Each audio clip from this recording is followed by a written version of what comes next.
There's a lot that goes into serving the citizens of Daytona Beach. Staff members strive every day to deliver an experience that's worthy of being called world famous. Some work happens out in the communities where we live, while a lot happens behind the scenes. Spread across the city are staff members working hard to ensure that Daytona Beach is a great place to live, work, and play. Let's shed some light on what's happening to serve you and look behind the scenes to see what goes on inside Daytona Beach. This episode of Inside Daytona Beach focuses on the many city parks maintained by the Parks and Recreation Department. The city of Daytona Beach has more than 30 beautiful and well-maintained parks. With a diverse range of amenities and locations, all Daytona Beach residents can enjoy a city park that fits their lifestyle. Residents are encouraged to maintain a healthy and active lifestyle, and a park is a perfect place to enjoy being outdoors, exercise, or just connect to the natural beauty in our city. The city continually invests in its public spaces and is continually making improvements to all its parks. From our smaller passive parks to the larger, full-featured parks with a wide variety of activities and amenities, Daytona Beach truly has it all when it comes to parks and recreation. For the beachside communities, there are 7 parks to enjoy. Breakers Oceanfront Park is the jewel of the beachside parks. Located adjacent to the iconic Daytona Beach Pier, this 2.5-acre park is one of 3 parks that provide the public with direct ocean access. Other amenities include off-beach parking, ADA beach and pier access, sand volleyball court, multi-purpose field, walking paths, and an environmental learning center. Collins Park is a newly renovated beachside park located directly on the Halifax River.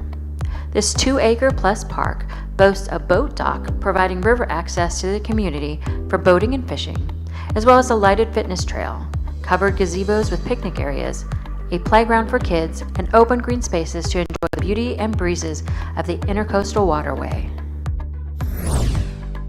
Lenox Park and Playground is a multi-purpose space with fenced dog parks for both large and small dogs, a basketball court, playground, a lighted walking path, a covered pavilion with picnic tables, and a large open exercise field. The Schnebly Recreation Center has multiple outdoor spaces, including separate areas for tennis, basketball, shuffleboard, and volleyball. There is also a covered seating area and playground equipment for the kids. Over on the mainland, there are 20-plus additional parks of various types and sizes to enjoy. One of the larger waterfront parks is Halifax Harbor Marina and Park. This beautiful 60-acre facility is a working 550-slip marina that offers a host of amenities to boaters and is walking distance to downtown shops and restaurants. With multiple fishing piers, free boat ramps, walking paths, and beautiful water views, this outstanding park and marina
Okay, ladies and gentlemen, we're now going to convene the January 9, 2024 City of Daytona Beach Special Magistrate Proceedings. At the outset, I've reviewed and approved the minutes of November 14, 2023.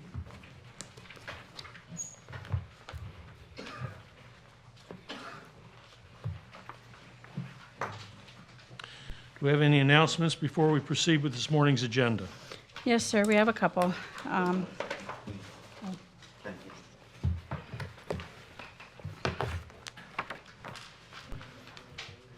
Okay, I'm all set. Okay. Starting on page number 6, case number 16 SMG 0124-05. Glenwood Street parcel is in compliance January 8th, 2024.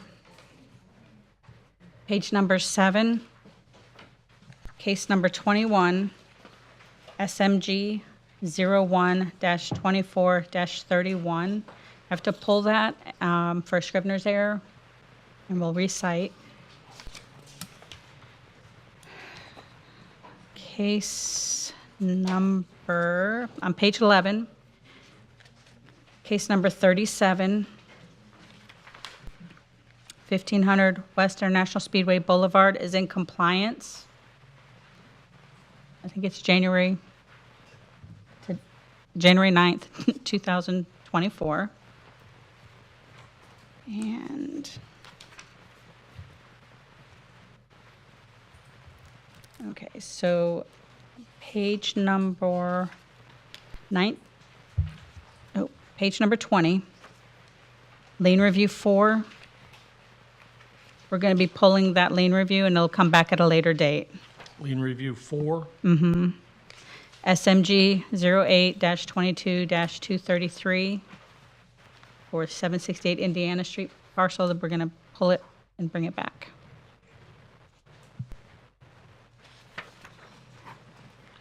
We have 5 lien review matters. Have we already got agreements on any of those? We do. How many of them? I believe looks like 3.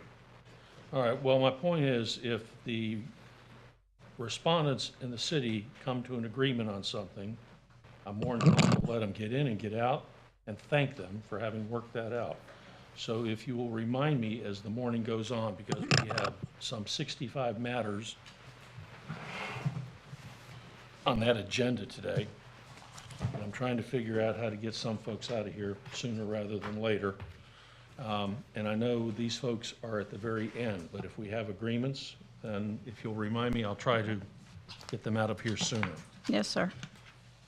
All right, well, all those representatives for the city of Daytona Beach will be testifying at this morning's proceedings. Please stand and be sworn.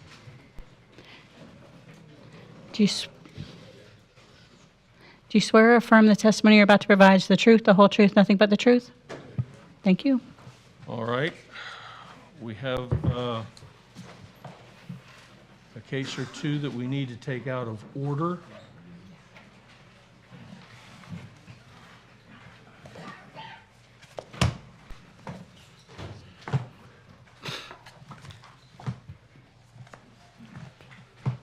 Excuse me. I'm gonna remove this one because that's kind of my sidebar. Okay, Put it- but if you can put it somewhere up there. All of them I speak with. Can you put it up there? Yeah, that may be the. Okay, case number 66, Ivan and Carden LLC.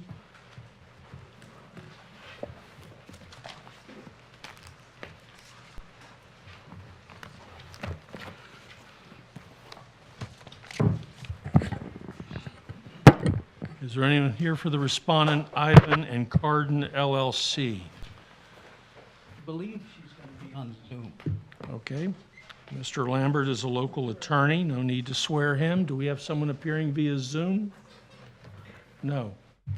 I'll wait. All right. She told me she was.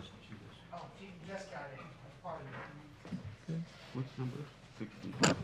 And I represent she's the owner of the building. I represent the lessee. Yes, sir. 60.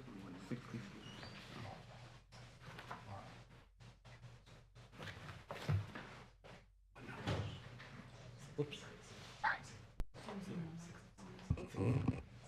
66.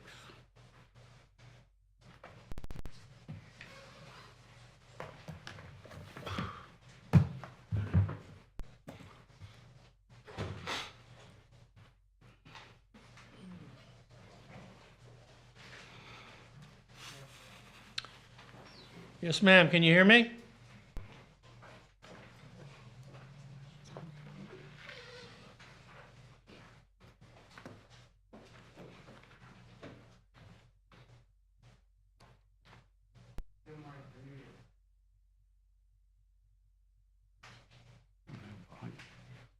Couldn't hear anything.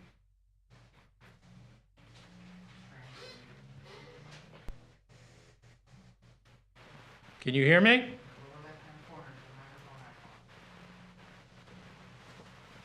We can't hear you. You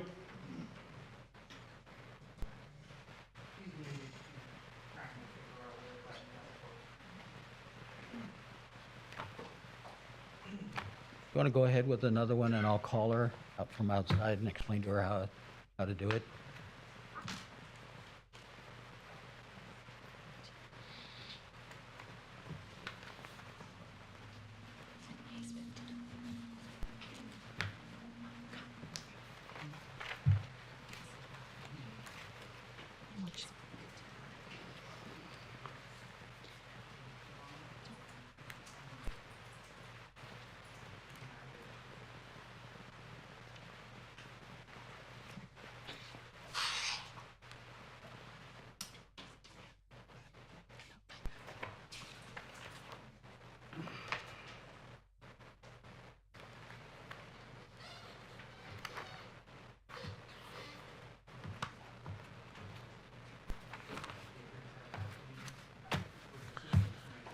Okay, gentlemen, why don't you have a seat for just a second? Just stay right nearby. As soon as our technician is able to get this lady online, then we'll return to case number 66. Thank you. Case number 24. 29. Pardon? 29. Sorry, it's a 9. I thought 29 was the one that we were going to hear last. Wait a minute. I'm sorry, 24, you're right. All right, case number 24. Cliff. Miss Worsham. Miss Worsham. Worsham. That doesn't sound right. Yeah.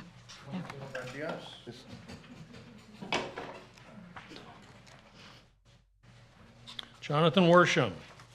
All right.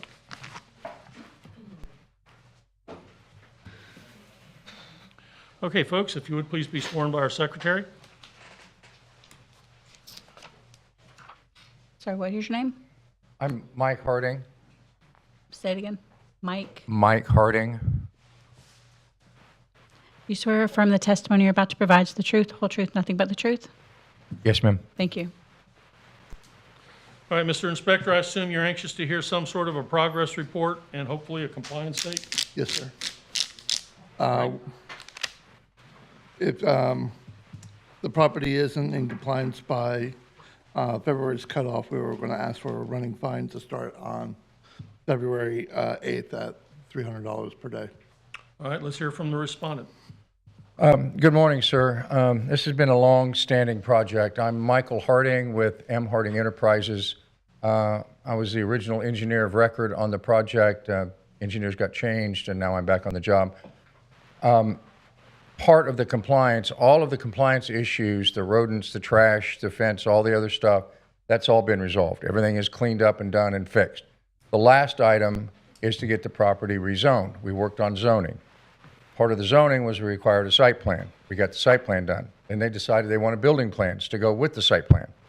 So we have some 35, 40 sheets of drawings here that are completed. I have a meeting right after this with Hannah Ward to go over them with them. She's agreed to look at them so we can upload them to the system and get the site plan approved and the building plan approved, which will be the last issue to bring this whole property into compliance. So these fine people can get back to work, get their building built, and get this project going. So if everything goes according to Hoyle here, Then what? We get a building permit? Get site permit, and building permit, and we're looking at probably 60 days to get it through the city permitting process. The building permit we're talking about. The site permit and the building permit. Permit and They- building permit. Nobody can explain why. I don't understand why. The zoning, in order to get the proper zoning on the property, they required a complete site plan, not just a concept plan, a complete site plan. We provided a site plan, then they wanted architectural building plans. So they want a building permit for the building and a site permit and a landscape permit before they'll issue all of the permits on the property to bring it into compliance. And we are, The plans are 90% complete. We have the architectural plans completed. We have the landscape plans completed. We have all the site civil plans completed.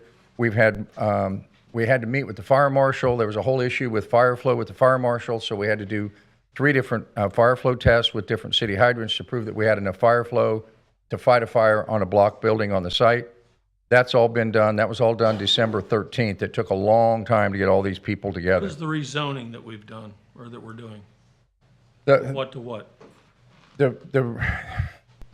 It converted from, basically, it's a conversion to allow contractor storage. So the building we're putting there, contemplating putting there is what?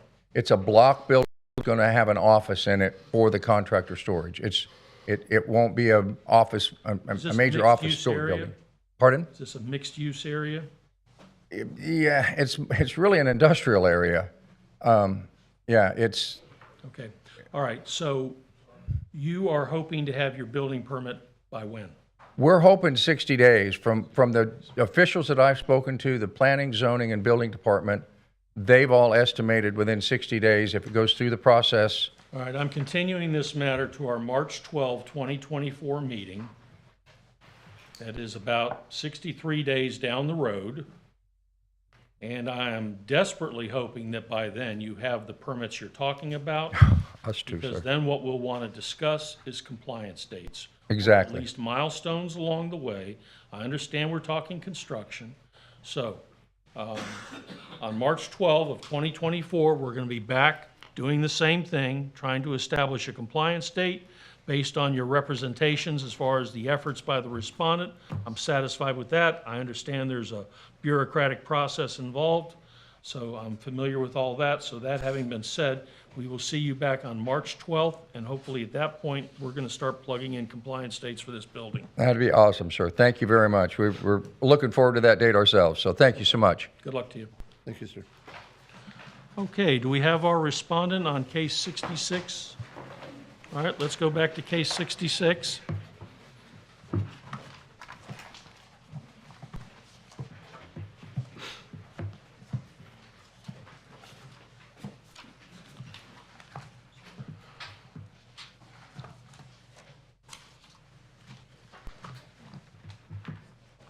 All right, Ivan and Carden. Do we have a respondent now?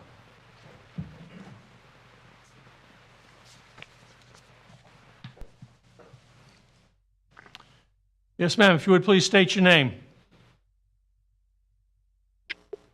Tammy Tran. All right, is it Trent? Tran. T-R-A-N. All right, Ms. Tran, what's your affiliation with Ivan and Carden LLC? Yes. What is your relationship to that company? I'm the owner Very of the good. company. All right, this matter's here for non-compliance, compliance, and a will fine. So let's hear what our inspector has to say. I'm sorry. First, you need to be sworn by our secretary. Raise your right hand. Do you swear or affirm the testimony you're about to provide is the truth, whole truth, nothing but the truth? Yes. Thank you. Ms. McKelge, if I can get one clarification, owner of the company or owner of the property? I'm sorry. Are you the owner of the company or you're owner of the property? Both. Okay. All right, Mr. Inspector. Well, I'm Mark Jones, Field Supervisor with the City of Daytona Beach. My credentials are on file. This is a field-generated case. This is an establishment dealing in alcoholic beverages. a violation of the City Code of Ordinance for a business being open, selling, and consuming alcohol after midnight with no after-hours permits. We have documented dates when this occurred. The property was posted on September 28, 2023, with compliance due September 29, 2023. There have been numerous documented violations after the compliance date, October 15th, October 28th, December 14th, and December 23rd. Slow down. Give me those dates again. October 15th, October 28th, December 14th, and December 23rd. all right, go ahead. There are also officers here who will speak to those violations.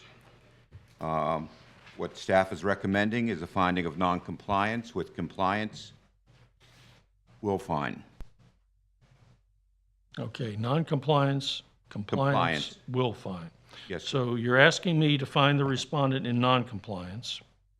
And what? Now you're asking me to then find that the respondent has since come into compliance? As of Friday, January 5th, they were not, when the officers were present, they were not selling or alcohol was not being consumed on the premise.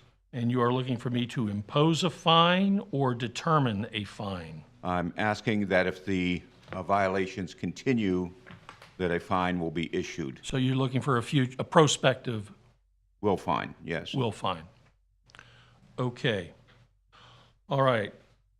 Ms. Tran?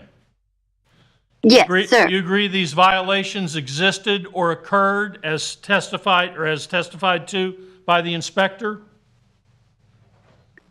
I just noticed from, I just talked to Mr. Mark Jones on the violation.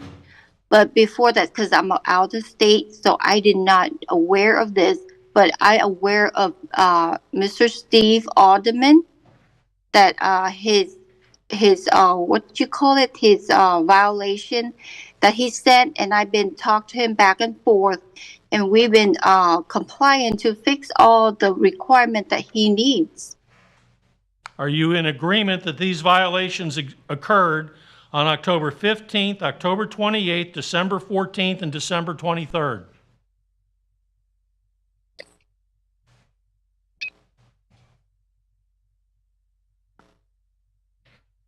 I on the October 15th. Can you repeat the date? I'm sorry. October 15, October 28, December 14, December 23rd.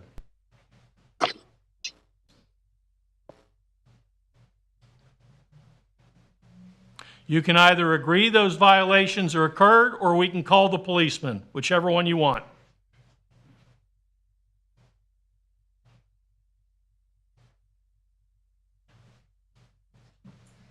Agree or fine?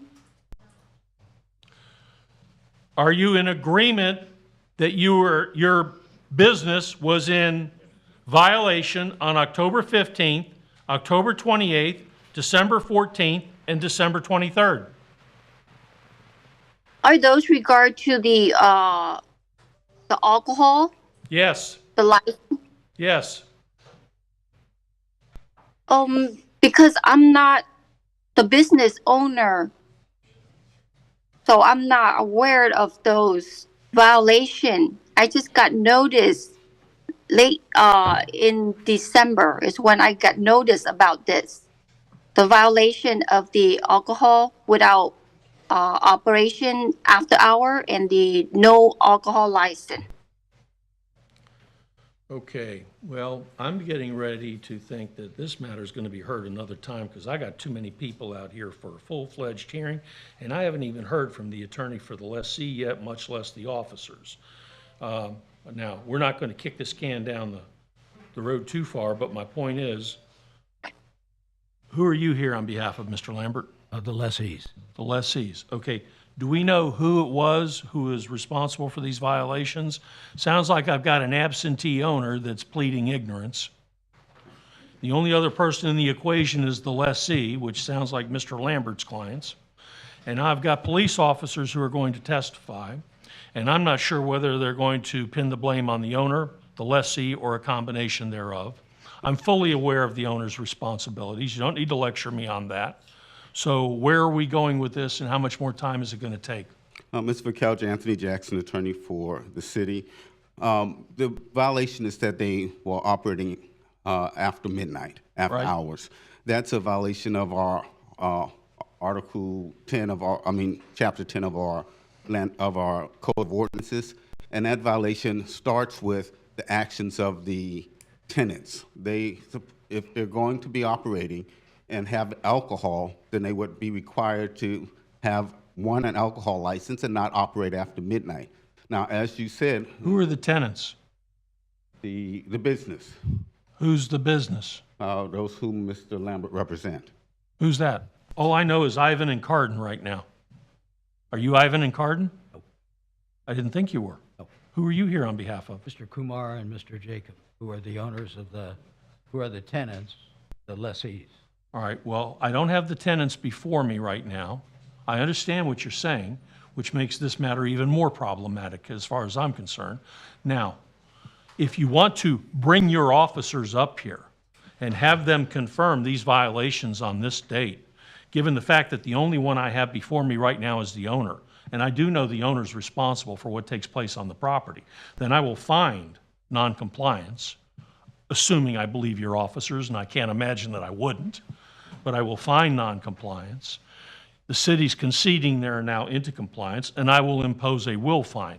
So if that's the quantum of work we're looking to accomplish today, then we will proceed today.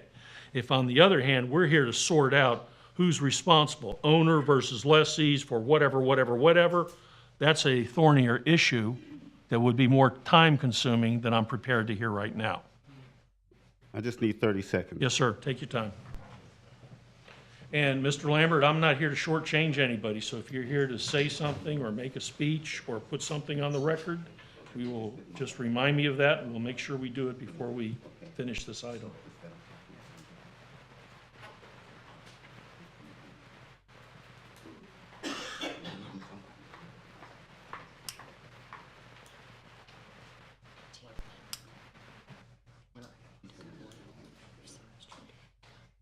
Say that again. 59, and number 14, and then the lien review for Indigo, which was the last one. Do I have enough time? I guess I'm ready to continue on. So, Ms. McKelger, I guess part of the problem here is that the style of this case is not correct. We did go and Why is it not correct? we did go and serve the tenants as well as the owner. So both were served, and Well, the fact that you overserve potential respondents doesn't bother me at all. You have the owner, you've got proper service on the owner's present, you've got a violation for which the owner would be liable once you prove it up. So we're at the point right now, if you want to prove it up, I'll hear that. If, on the other hand, you're going to say, well, but that's not going to be enough, because we're going to be getting into issues between the owner and the tenant, okay, I understand that, but that's a more time-consuming matter than I'd probably want to hear right now. we would go ahead and limit it to the owner and proceed against the owner as today. Okay, now, Mr. Lambert, we're going to hear from officers who I suspect are going to testify to these violations. Did you want to be seen or heard on anything before we do that? Before we do it, I would. And it's with regard to the notice of violation. And I would just ask Mr. Jones, was it posted on the door of the business?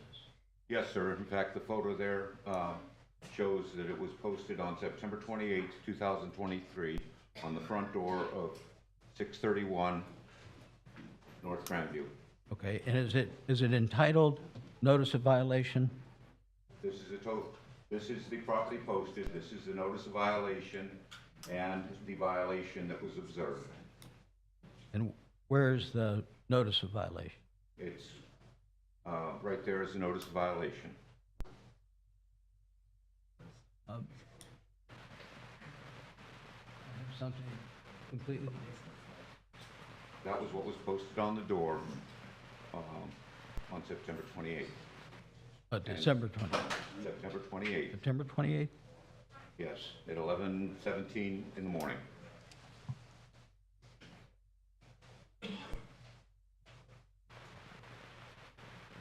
Was there a notice of a hearing that included a notice of violation?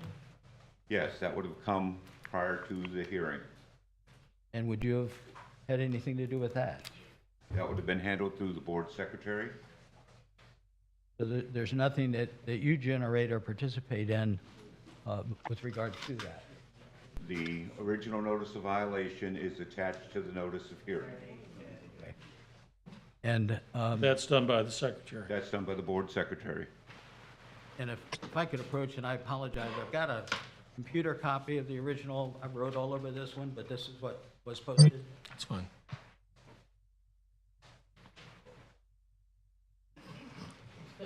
Please don't.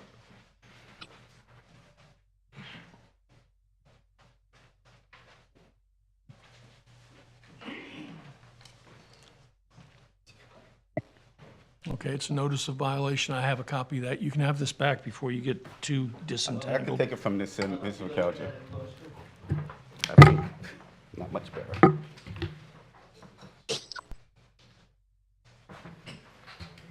At the bottom, it says, personally appeared before me, the undersigned authority, Mark A. Jones, who is personally known to me and acknowledged that he did execute the foregoing affidavit. And then it's got the notary's signature. There's no signature of Mr. Jones. So it's not an affidavit, not a notice of violation. Okay. The one I have does have Mr. Jones's signature.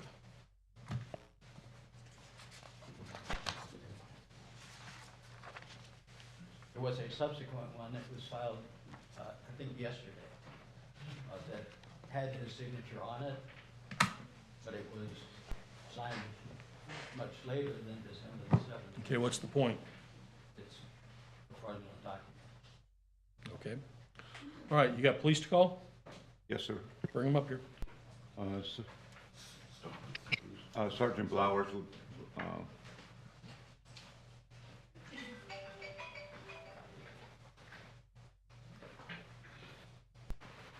So on Saturday morning, I hand delivered to Mr. Jacob, the, Rishu Jacob, the, notice for this meeting today. Okay. Who's Who's on- Mr. Jacob? He is, one of the owners of Social Daytona Incorporated, which is the business, the tenant that is renting the property from Ms. Tran. Okay, Counselor, why do I care about the tenant? We've got the owner cited, the owner's been served. All I want to hear at this point is officer testimony that there was a violation on October 15th, October 28th, December 14th, December 23. Notice issues of a lessee who's not even a party to this. Yeah, I don't, I'm having trouble understanding why I should care. And I don't mean to be rude. No, I don't disagree. I just saw that you were hearing the testimony of the service, so I just wanted that to be Okay. closed. But All right, are we I good? agree with you as to the concern being regarding the owner, and we do have testimony regarding those violations. All right, well, let's get to that if we can. And just for everyone's benefit, particularly Mr. Lambert here, you may very well end up in a squabble between yourself and the owner, right. culminating from whatever transpires here today. And so nothing we're doing here prejudices any of that. Right. So I just wanted to make that clear. And if I could just approach you, hand you a copy of the ordinance, that's all. This will be the full chapter. It says you're not supposed to serve alcohol after certain hours? Yes, it does. Okay. Okay. Can I hear from one or more of your officers? You've got 4 different incidents. If you prove up one, that's all I need. Okay, Lieutenant Gerner?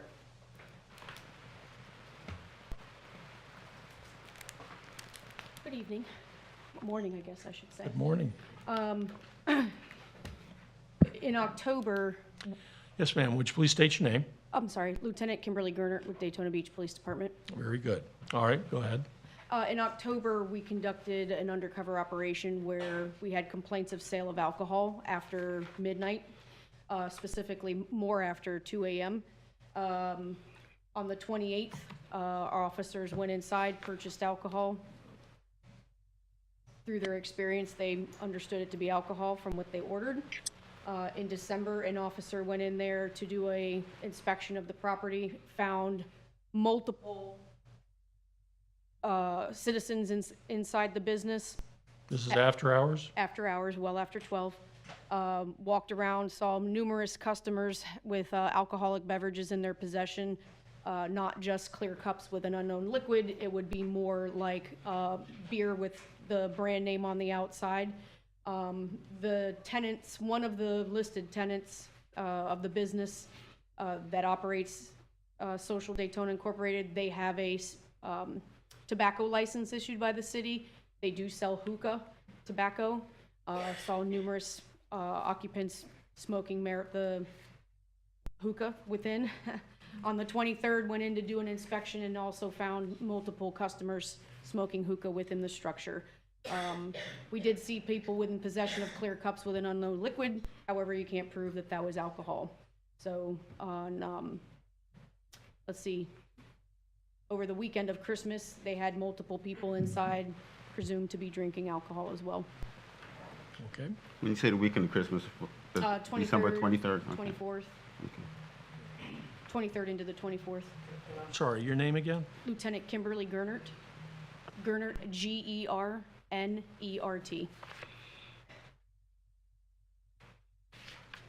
We started paying attention to the... You're good. Okay. Ms. Tran, did you have any questions of Officer Gernert? I'm sorry, can you repeat that? Yes, Officer Gernert has just testified to after-hour sales of alcohol at the property you own. You have the right to cross-examine Officer Gernert to challenge her testimony if you are of a mind to.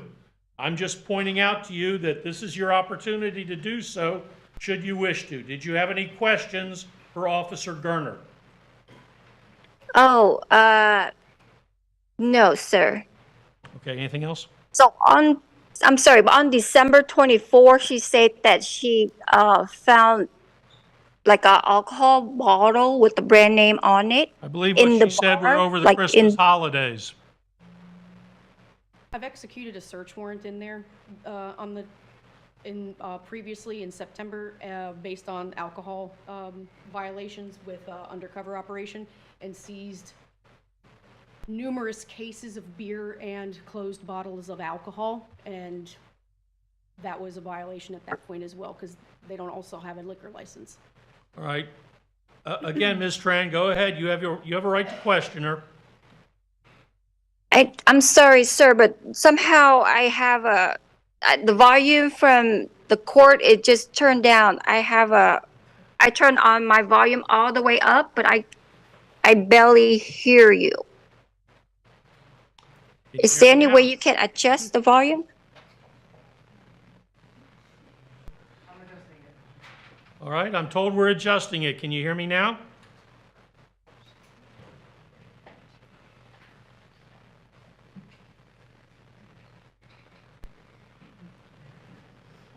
Can you hear me? I can hear you, but very small. All right, well, the only thing I want to say is, do you have any questions for the officer? No, I don't have any question for her. All right. Mr. Inspector, did you have anything else you wanted to present? No, sir. All right, based upon the findings and the testimony of the officer, I find the respondent in non-compliance. And based upon the stipulation of the city, I find that the respondent has since come into compliance. That having been said, for every future violation, the special magistrate will consider entering an order for a fine of up to $5,000 for each repeated violation. All right, Mr. City Attorney, is there anything more I need to say with regard to that? No, sir, that's complete. Thank you. Okay, Ms. Tran, can you hear me? Yes, I can hear you. You, as the property owner, need to make sure there are no more after-hour sales of alcohol or you could be returned to me for consideration of a fine of up to $5,000 per occurrence. Do you understand that? So you saying that for the business, if they found alcohol in the business, again, I will get fined for $5,000? I'm saying if there are after-hours alcohol sales, you could be fined up to $5,000 per occurrence. Okay. All right? Okay, that's after the hearing, right? After today. That's after today. Okay. Your business is none of my business, but from what little I hear, it sounds like you and your tenant need to get together to make sure there are no more after-hour alcohol sales. Understood? I got it completely. All right, ma'am. Good luck to you. Thank you.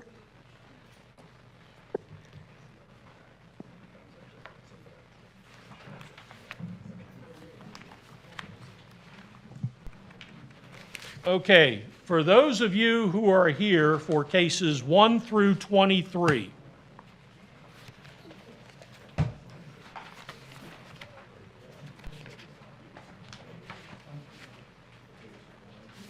cases 1 through 23 would be your first appearance here for a violation. Now, if you are in agreement that your property was in violation, and if you are willing to agree to bring it into compliance by our next cutoff date, which is February 7, 2024, then we can get you out of here real fast. If, on the other hand, you want to argue about it, feel free, knock yourself out. That having been said, am I now going back to our normal agenda?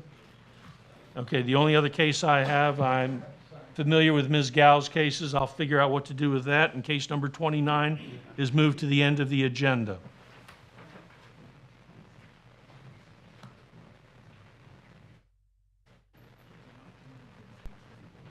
Let me ask you two the same question I asked earlier.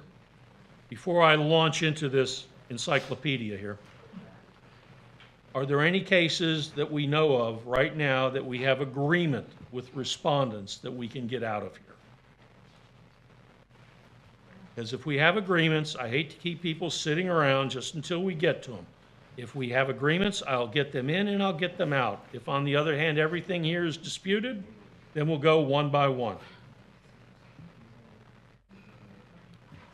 Lane review 1 and 2 is the same party, and they have reached an agreement. Bring them up here.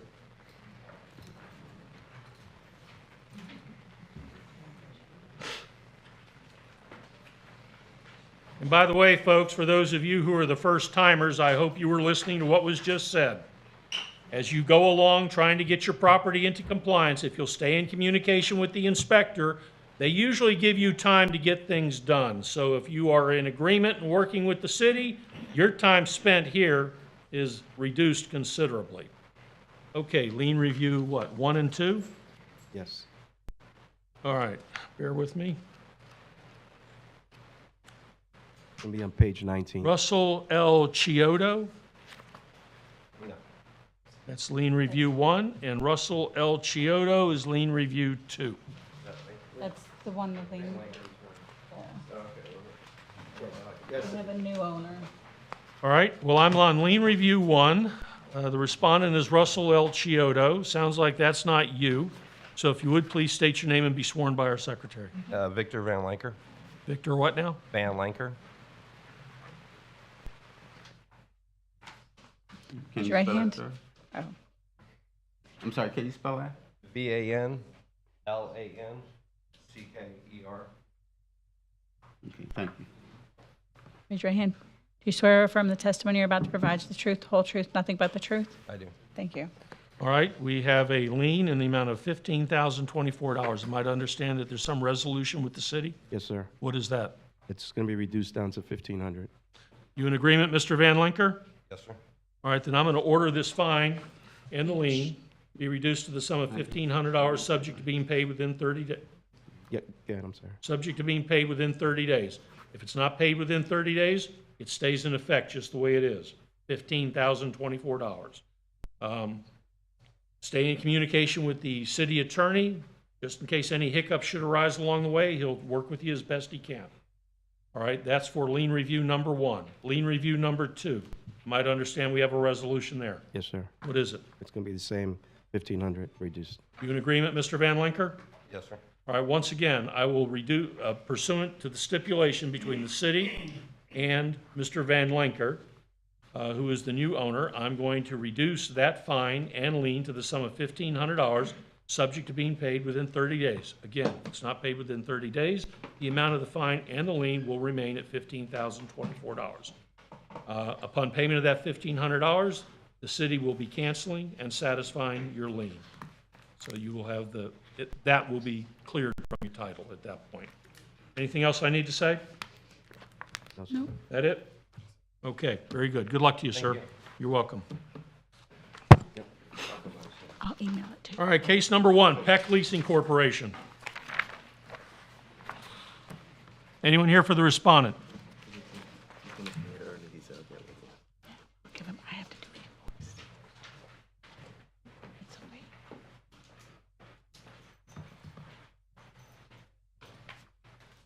I'm sorry.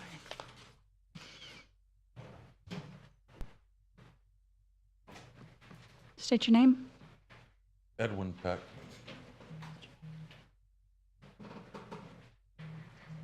Raise your hand. Do you swear or affirm the testimony you're about to provide is the truth, whole truth, nothing but the truth? Yes.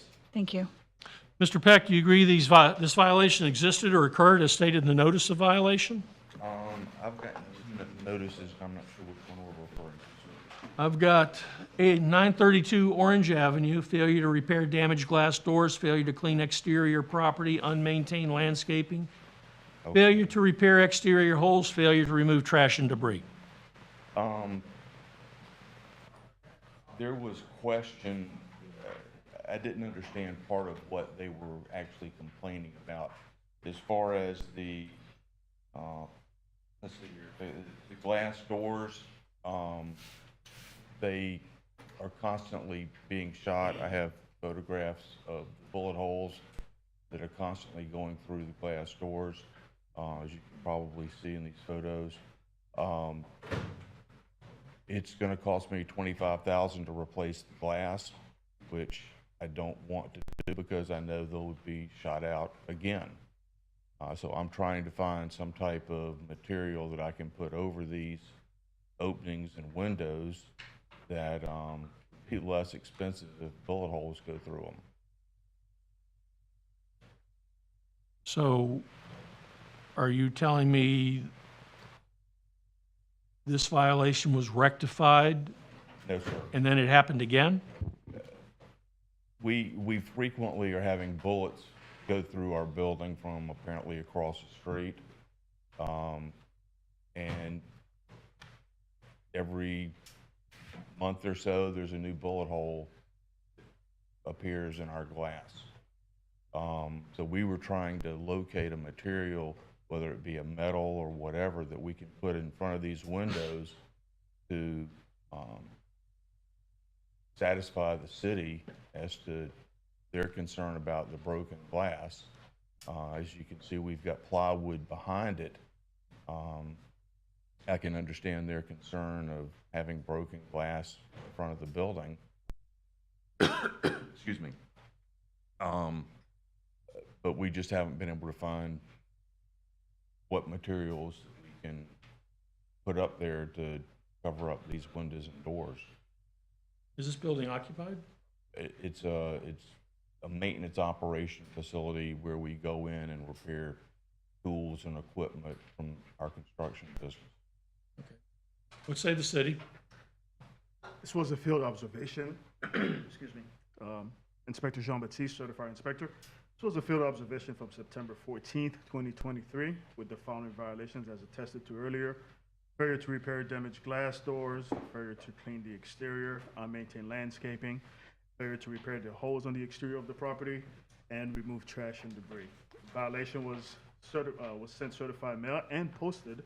Property was posted on September 26, 2023, with a compliance date of October 26, 2023. Upon a reinspection on December 6th, the facility is not in compliance. As such, I've had zero to no contact with anyone from management or ownership of this property. As such, staff is requesting a finding of non-compliance, compliance by the next cutoff. Okay, have any of the violations been rectified? We have multiple violations here. The only thing, as of right now, it appears that the grass was mowed, but I can't attest whether it was done by management or some concerned neighbor. I've had no contact with anyone. That doesn't sound too good, Mr. Peck. Sir, here's a picture of the bullet hole. What a bullet hole is. Okay. I've got pictures, if I can approach. Sure. Maybe this way. Okay, fine. That ain't working.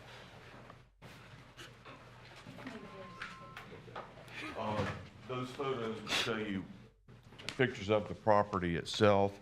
One of the other violations here is to clean the exterior property. I'm not really sure what that means, to be honest with you. I'm not sure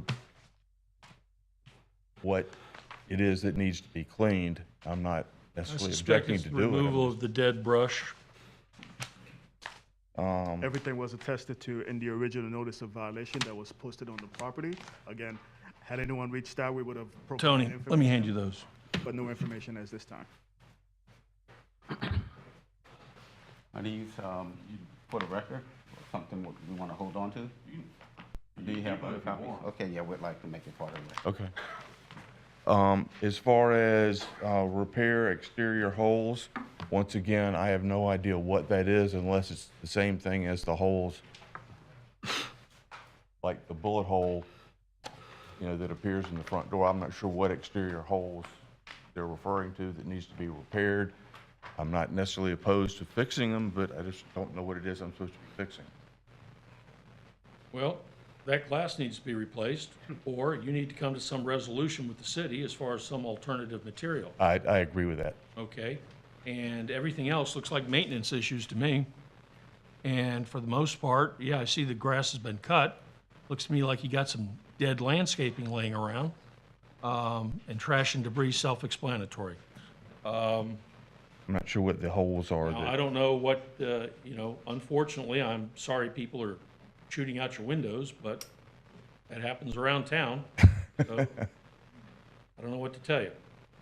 We're trying to find a material that is suitable with the city that we can put over these windows. Is the only thing I can think of unless they have any better suggestions. Okay, well, I'm going to find the respondent in non-compliance. I'm going to order the respondent to come into compliance by February 7, 2024, or be returned to the special magistrate for consideration of a fine of up to $1,000 per day thereafter. If the discussion regarding alternative materials causes you to go beyond February 7th on that matter, then let the inspector know that, so he in turn can tell me.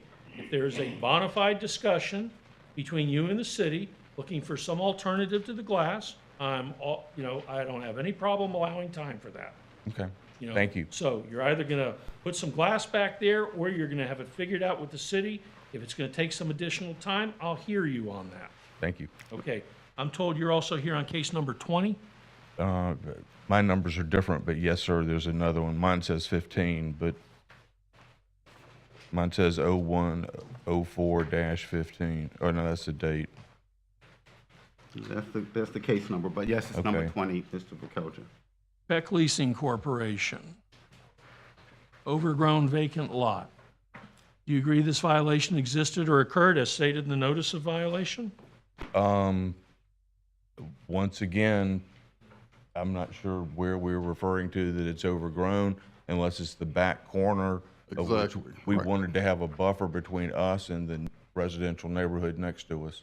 Well, I understand that, but, you know, one man's buffer is another criminal's hideout, unfortunately.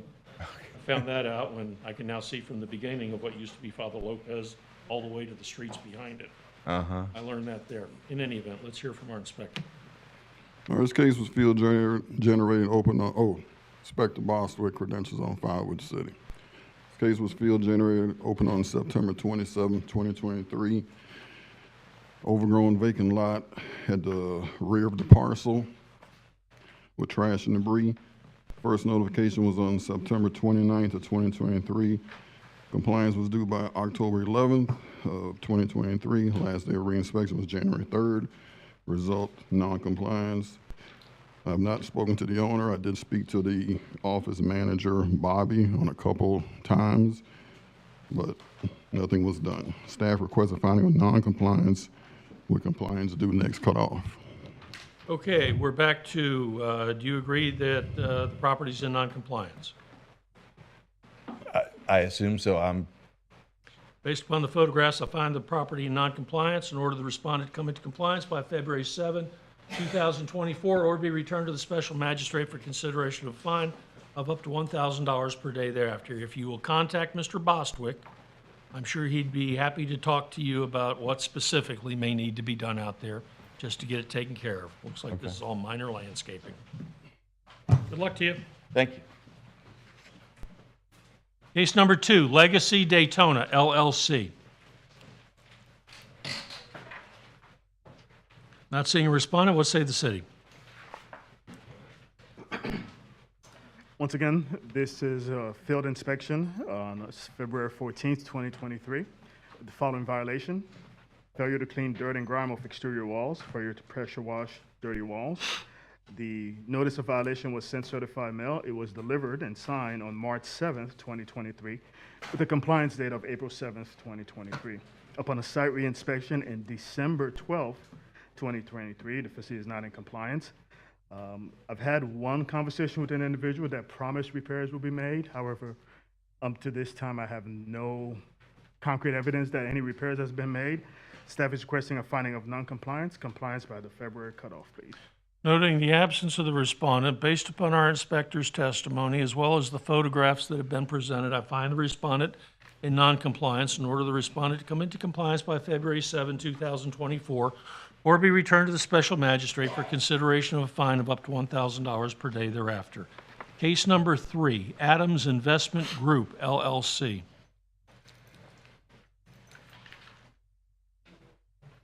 Not seeing a respondent, what say the inspector? Inspector Garcia, credentials on file. This case was generated as a citizen complaint for renting without a rental license. The certified notice of violation was signed on September 22nd, 2023. Compliance was due on October 22nd, 2023. The last reinspection was done on December 22nd, 2023, and was in non-compliance. Notice of hearing was hand-delivered and signed by the owner on July 25th, 2022. A reinspection was done on August 8th, 2022, and found in the property non-compliance. Staff recommends a finding of non-compliance, compliance by next cutoff. Based upon our inspector's testimony and the photographs presented, I find the respondent in noncompliance, and noting the absence of the respondent, I will order the respondent to come into compliance by February 7, 2024, or be returned to the special magistrate for consideration of a fine of up to $1,000 per day thereafter. Case number 4, Faith Temple Church of God. Anyone here for the respondent? Not seeing a respondent, what say the city? Good morning, Sarah Kirk, inspector with the city. My credentials are on file. This was a complaint-generated case that I received April 26th of 2023 for a dilapidated roof. First notification was 5/11/23. I re-inspected the property on 12/27/23. It's in non-compliance. I have some recent information from my manager. He spoke with the property owner, and they're waiting on the insurance. So we'd like to ask for an order of non-compliance with compliance by the April cutoff. Why? What's going to happen in April? Should be in compliance, is from what I understand. Based on what? They're waiting on insurance money to replace the roof. Okay. That's what I've been told. How long has this condition existed? First, dilapidated roofs don't happen overnight. Right. The first time I caused saw by hurricanes. Right. So I would assume the hurricane prior to April. The first time I observed it was April 26th of 23. So first notification was 5/11. So whatever hurricane prior to that, I would assume. Okay. Anyway, the city's proposing I give them till April. That's correct. All right. Noting the absence of the respondent, based upon the inspector's testimony and the photographs presented, I find the respondent in noncompliance, and I will order the respondent to come into compliance by April 3, 2024, or be returned to the special magistrate for consideration of a fine of up to $1,000 per day thereafter. Case number 5, BAT Development, LLC. Anyone here for the respondent?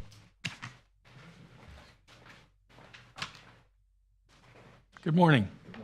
If you would please state your name and be sworn. I'm sorry, I couldn't hear you. Can you speak into the mic? Timothy D. Hudson Sr. Timothy D. Hudson Sr. Raise your right hand. Do you swear or affirm the testimony you're about to provide is the truth, whole truth, nothing but the truth? Affirm, yes. Thank you. Mr. Hudson, what is your affiliation with BAT Development, LLC? So I'm the owner. You're what now? The owner? Okay. All right, do you agree this violation existed or occurred as stated in the notice of violation? Yes, sir. All right, I find the respondent in noncompliance. Madam Inspector, how much time should reasonably be required for the respondent to come into compliance? Mr. Hudson has been in contact with me, and he has things in progress. So with that, we would like to ask for the March cutoff for compliance. That would be March 6, 2024. What say you to that? I agree, sir. All right, then I will order the respondent to be in compliance by March 6, 2024, or be returned to the special magistrate for consideration of a fine of up to $1,000 per day thereafter. Good luck to you. Thank you, sir. You're welcome. Case number 6, Vicky Ottman. Anyone here for the respondent? Not seeing a respondent, what say the city? Okay. This was a complaint-generated case I received on 9/12 of 23 for dirt and grime, damaged fascia, flashing and trim, crumbling front step, and an inoperable vehicle. There's been a lot of progress. First notification was 9/19 of 23. I re-inspected 12/27/23. It's still in non-compliance, but I feel by the next cutoff it should be back into compliance. So we're asking for order of non-compliance with compliance by the next cutoff.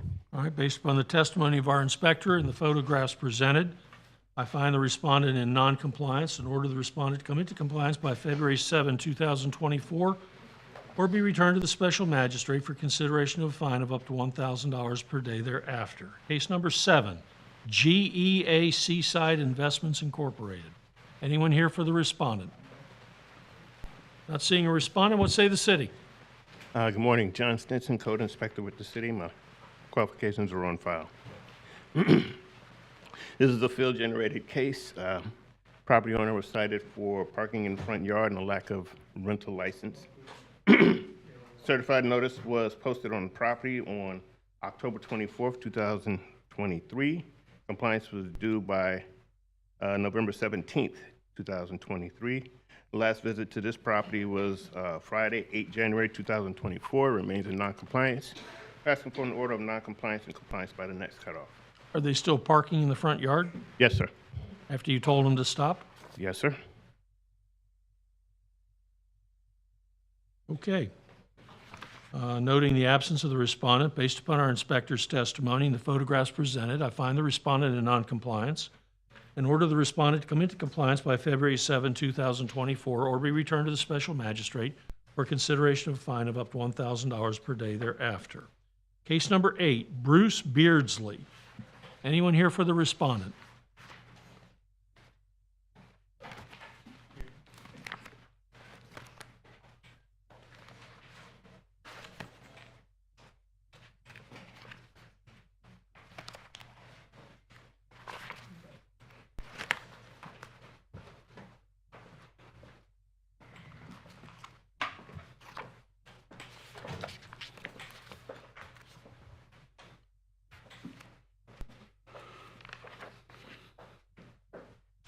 Okay, gentlemen, if one or more of you is going to be testifying, then I need you to give us your name and be sworn. Bruce Beardsley, 229 Williams Avenue, Daytona Beach, 32118. Okay, and this gentleman? Yes, Dale Deloach, Can you spell your last name? D-E, capital L-O-A-C-H. Raise your right hands. Do you swear? You need, Bruce, you need to raise your right hand. You swear or affirm the testimony you're about to provide is the truth, the whole truth, nothing but the truth? Do you swear to affirm that you're going to tell the truth and nothing but the truth? Yes. Okay? Thank you. Yes, ma'am. Okay, gentlemen, do we agree these violations, one or more of these violations, existed or occurred as stated in the notice of violation?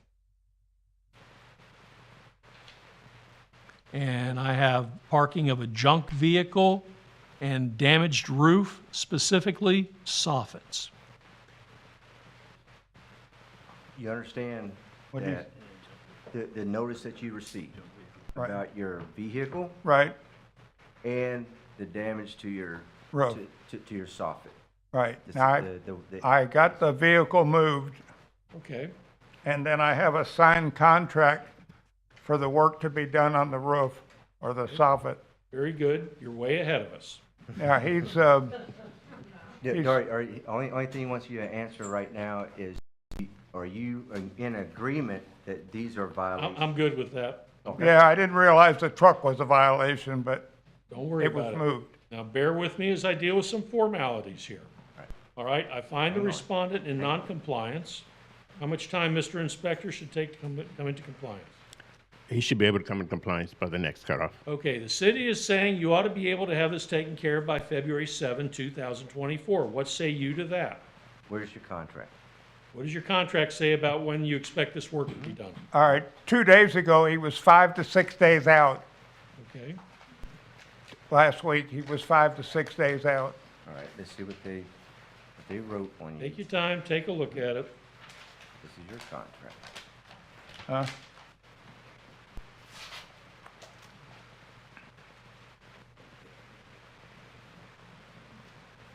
And he said he's going to be out in the next 5 days? Well, probably towards the end of the week or the first part of next. So that would fall within the February 7th. All right, I'm going to order the respondent to be in compliance by February 7, 2024, or be returned to the special magistrate for consideration of a fine of up to $1,000 per day thereafter. Now, listen to me. Okay, you got a contract. I'm happy to hear that. We got bad weather coming, and Yes. contractors are sometimes unreliable. So if you run into a hitch along the way, if you will call that gentleman, Right here. he's about as easygoing a fellow as you're ever going to work with. So if you'll just call that gentleman and let him know what's going on, All right, and everything will be fine. all right, We'll give you the additional time. all right, What you don't want to do is ignore us or disappear. all right. Then we all get real mean. Right. I'm going to assist him on this, sir. Appreciate that. With this, he's a really good friend of the family. Good. And so, can I have I'm going to give you a follow-up on this contract. Is that when we did call, because we like this company here, I'm very pleased with it. I had work done with them myself. And they already said, they're 2 to 4 months in arrears of getting jobs done. So they're, just like you were saying, inclement weather is going to possibly increase it. But we've been working with them, with the company, and due to his, his condition, his physical health and so forth, they're pushing it up, and that's why we're looking at, and I'll continue to push City's with them. satisfied with the effort. You've done everything we can ask of you. We don't expect you to be able to control conditions beyond your control. All we ask you to do is notify the inspector when Will those do. situations arise. All right. Yes, sir. Good Will luck do. to you. Thank you. You're welcome. Okay.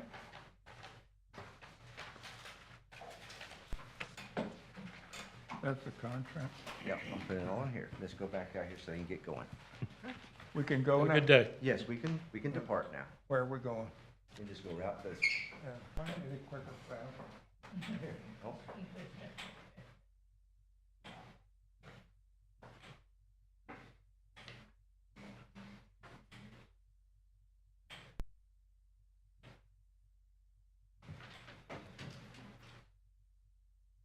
Okay.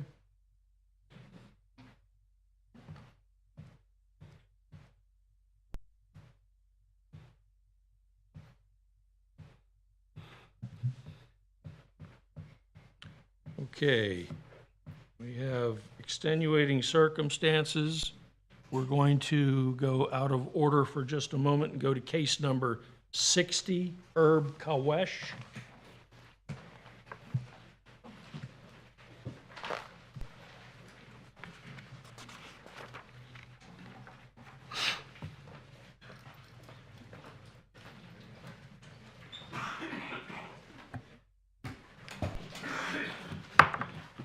Don't worry about that. He should be on Zoom.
Ever? Just keep going? Okay, we'll let him know that we tried.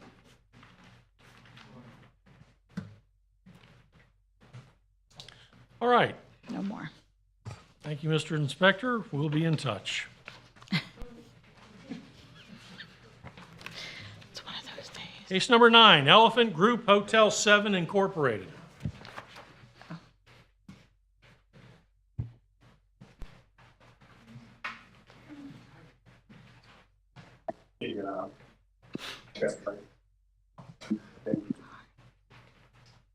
Gentlemen, if you would please state your names and be sworn. Sure. Mendy Friedman? I'm sorry, I couldn't hear you. Mendy Friedman. You can pull that down. Yeah, there you go. You said Randy? Mendy. M-E-N-D-Y. Spell your last name. Friedman. F-R-I-E-D-M-A-N. And what is your name? Idan Ovadia. Spell Gonna that. be I-D-A-N. My last name is O-V-A-D-I-A. O-G-A. O-V-A-D-I-A. Okay. Raise your right hand. Do you swear or affirm the testimony you're about to provide is the truth, whole truth, nothing but the truth? Yes. Yes. Thank you. Gentlemen, what is our affiliation with Elephant Group Hotel 7 Incorporated?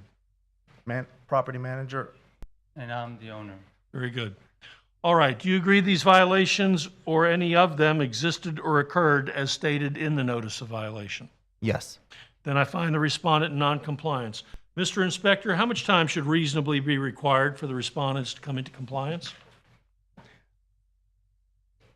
I believe they should be able to come into compliance by the March cutoff.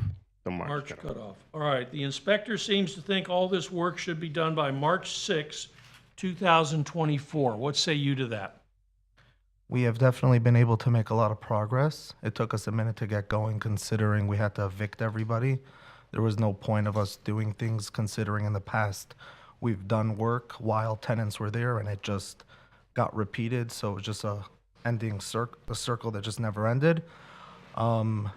We definitely will show a lot of progress by March as we have been able to show a lot of progress in the time since the tenants have been evicted. We would like to request more time, but as of now, we'll definitely like to just show progress and take it from there. Considering we want to do a lot more than just getting it into compliance. We want to get the property to where the city and everybody around the city would enjoy the property. What does that mean? Meaning by March, we will definitely have a lot of progress. We're confident that the violations will be taken care of, but we want to just improve it more. Landscaping, improving the property further than what the city is asking at this time. Go back to business as well, because I will say on a personal note that I came from Israel. Actually, I don't know if anybody knows, but the country's at war. I'm supposed to be drafted to the army. My sister is in the army, And sorry, I came here to take care of this because I know how bad the place, people vandalized it to its foundations. I have damage there to the pipes underground, literally. And it takes time. I mean, thinking about March, I mean, these photos right now, this is a lot of progress within 2 weeks that I'm here. And Okay, let me cut you off here. So we've got our tenants out of the way? Yes. yeah, Okay. And you're telling me you plan on making improvements above and beyond what's on this list of violations? Correct. Well, the unspoken law, as far as this magistrate is concerned, is if some citizen's going to step up and go above and beyond just bringing the property into compliance, then I've got a soft spot in my heart for those people. So that having been said, what we will do is I'm going to bring you back on March 6th for a progress report. Thank you. I'm satisfied that you're making the effort. I'm assuming you'll continue to do so. Correct. By March 6th, you can tell me where we stand on this list of violations. And if you have improvements in mind that are going to impact coming into compliance, that could theoretically impair or interfere with the compliance state, then I will take that into consideration. But don't go getting crazy. Christmas is over. So March 6th, we'll have a progress report. We'll see where you are right then. We'll talk about what your plans for the future are, and we'll either put a compliance date in there for you to button up these violations, or talk about something different if you have something beyond that in mind. Fair enough? Appreciate that. appreciate it. Thank you very much. Good luck to you, and good luck to you. Mr. Magistrate, it's March 12th. Okay. If Don't you're re- disregard everything I said. It's just continued. Just plug in March 12th instead. Thank you. All right, good luck to you. Thank you. Appreciate it. Case number 10, Adiba Shuja. Do we have the Koeshes available, or? Right now I see a phone that's turned down. They're in between doctor consultations, so they can hear everything right now. Well, whenever you want me to return to it, just holler at me. They'll message me when they're available. Very good. All right. Anyone here for the respondent? Not seeing a respondent, what say the city?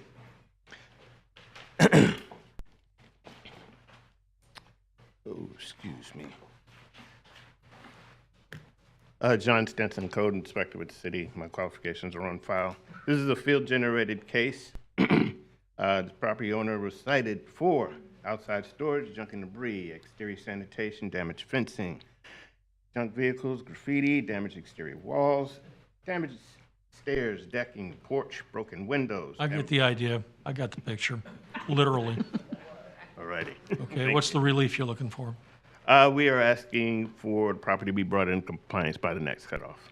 Okay, noting the absence of the respondent based upon our inspector's testimony, and having seen the photographs presented, I find the respondent in non-compliance and order the respondent to come into compliance by February 7, 2024, or be returned to the special magistrate for consideration of fine of up to $1,000 per day thereafter. Case number 11, Christina Jones. Anyone here for the respondent? Not seeing a respondent, what say the city? Yes, Mark Jones. This case was a field-generated case for vehicles in the yard, trash and debris, landscape maintenance, damaged fence, damaged windows, unpainted surfaces, and maintaining the abutment. The property was posted on September 20th, 2023. Compliance was due by October 20th, 2023. We continue to receive complaints on this property. My last site visit on January 3rd, 2024, the property is still in non-compliance. Staff is recommending a finding of non-compliance with compliance due by next cutoff. Is this building occupied? No, it is not. You're just sitting there looking like that. Yes, sir. I assume the plywood's not permitted. No. Okay. And you can see all the rotten wood and the vehicles and the junk vehicles just left on the property. Okay. All right, noting the absence of the respondent based upon our inspector's testimony and the photographs presented, I find the respondent in non-compliance and order the respondent to come into compliance by February 7, 2024, or be returned to the special magistrate for consideration of a fine of up to $1,000 per day thereafter. Case number 12, BMS Holdings LLC.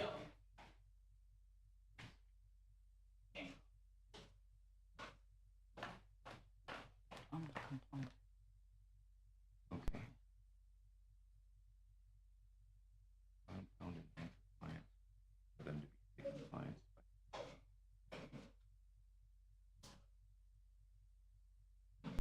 Yes. Excuse me, sir. No problem. BMS Holdings LLC. Anyone for the respondent? Not seeing a respondent, what say the city? This is a field-generated case for an unmaintained landscaping, unsecured building. There was a missing window, trash and debris, missing and damaged window screens, dirt and grime on the building and the fascia. Property was posted on October 24th, 2023. Compliance was due by November 24th, 2023. I've had no contact from the property owner. Last site visit, the property is still in non-compliance. Staff recommends a finding of non-compliance with compliance due by the next cutoff.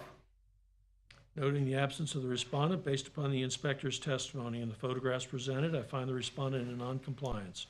I order the respondent to come into compliance by February 7, 2024, or be returned to the special magistrate for consideration of a fine of up to $1,000 per day thereafter. Case number 13, the Seventh-day Baptist Church of Daytona Beach, Incorporated. Is there anyone here for the respondent? All right, let's say the inspector. You got it? Anthony Jackson, attorney for the city. Mr. McKelger, we had this come before you back in November, and we had continued it to the January meeting without any findings. The attorney representing the respondent is Mr. Ebbets. He and I have been in conversation. He had requested some public records that would be answer a lot of the questions of concern as relates to the violation. A lot of that was not delivered to him until after the holiday, and so he had notified me, and if you can pass this up to Mr. McKelvey, if you can get through there somewhere. He notified me indicating that they would remain closed until we resolve this, but at this time, he just received the records request, and it's voluminous. And so we stipulated that I have no objection to continuing this. He requested that we continue to the February meeting, and I'm in agreement with that. Okay, what is going on with this? Why do we have a records request, and what is the historical data? This is related to the food pantry, and the violation is that the city's position that the violation is that they are operating where it's not properly zoned or allowed. That some things happened back in 2011, 2012, where it was established. They're trying to establish or ask the question of whether or not they have some type of a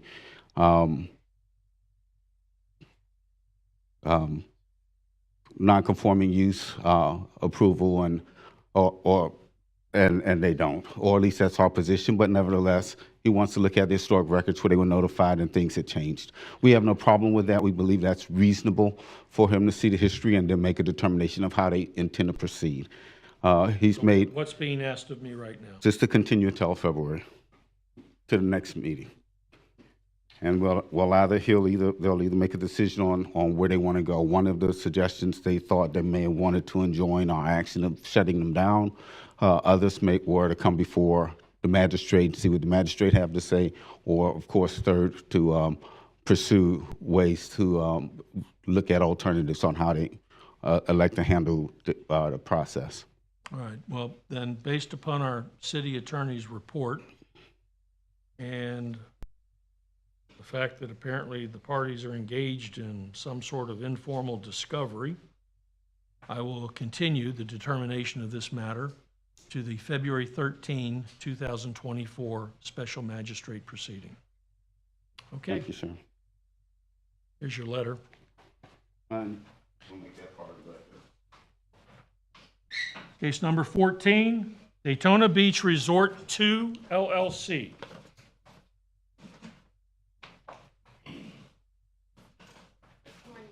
Good morning.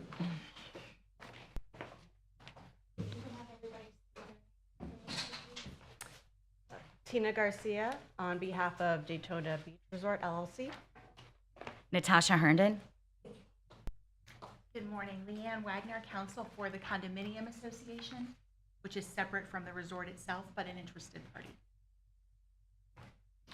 Anyone else going to be testifying this morning? Yes, my name is Carolyn Marquis. I'm an owner at DBR. My name is David Marquis. I'm an owner of DVR, and we're also the complainant. All right. If you would please be sworn by our secretary. And we have Zoom people. Okay, could you give me your name again? We need a sign that says, unmute yourself. Spell your last name. Or I need to learn sign language, one or the other. Q-I-S. And your name was? David? Marquise? We have some representatives on Zoom. I don't believe that they'll be testifying today. They're mostly observing. There might be an off chance that we have a question for them, in which case we can just swear them in then. Natasha, what was your last name again? Herndon, Herndon. All right, who's our spokesperson over here going to be? I'm the attorney, and this is the client representative. I'm sorry, your last name again? Tina Garcia, Garcia. Okay, Ms. Garcia, do we agree these violations existed or occurred as stated in the notice of violation? Well, we dispute responsibility for it, and I'd also like to point your attention to the notice which was sent to the improper entity. There is no such entity named Daytona Beach Resort 11 LLC. I suspect that was a scrivener's error by the city.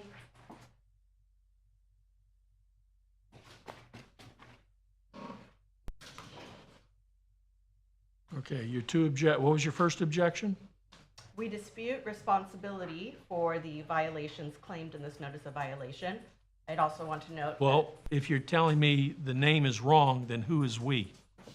My client is Daytona Beach Resort LLC, who's also here on matter number 59, which will be coming in front of you shortly. And this says Daytona Beach Resort, what, 11 LLC. There So you're is telling me there is no 11? Correct. There is a Daytona Beach Resort Roman numeral 2 LLC, and I suspect that was the error. Well, that's what I have here. I have Daytona Beach Resort 2 LLC here, and it looks like somebody put 11 on this notice of hearing and 11 on the notice of violation. Okay, Mr. City Attorney, did you want to be heard as far as our ability to go forward?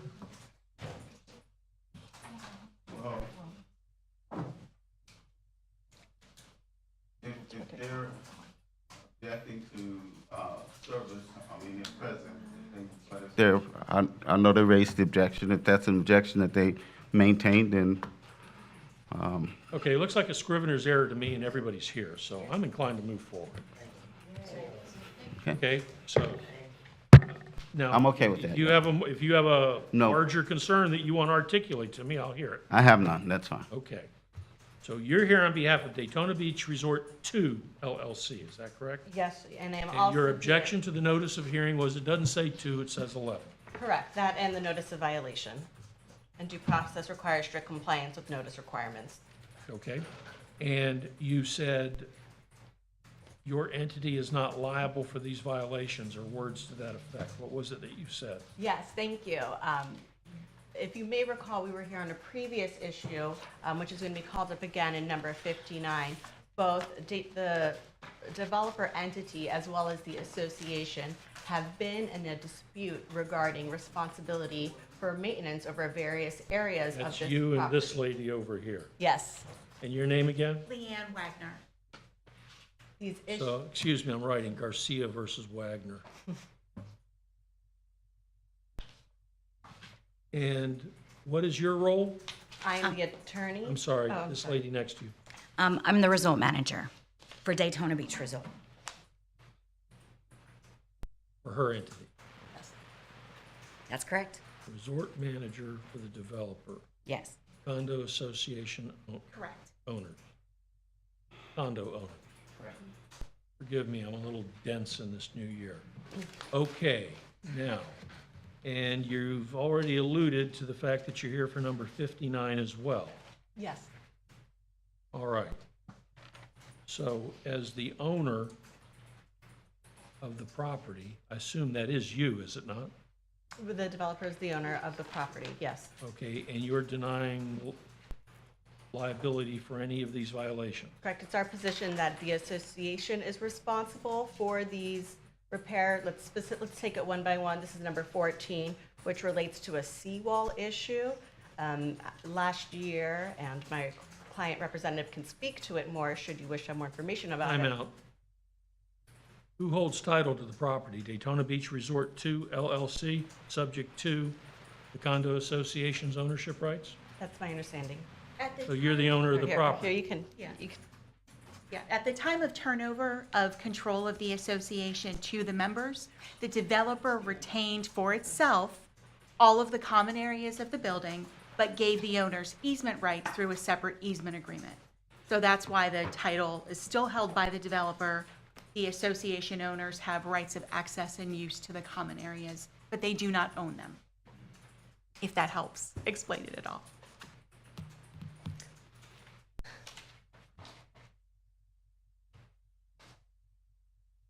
Tony, do I care about any of this?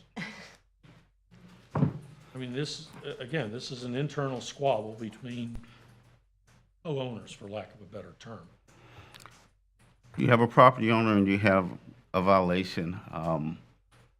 Who that owner delegates responsibility for remediating those violations is irrelevant. That's where Article For 1, them to go- Section 5, I that's for believe it them to is. go onto the big white building down there on City Island. Yes. And I believe they were in litigation. I don't know if this is a part of the various matters that they were in litigation concerning. It is. Wow. If I could Aren't I clairvoyant? If I could speak to that very briefly, we are in an arbitration that's currently ongoing.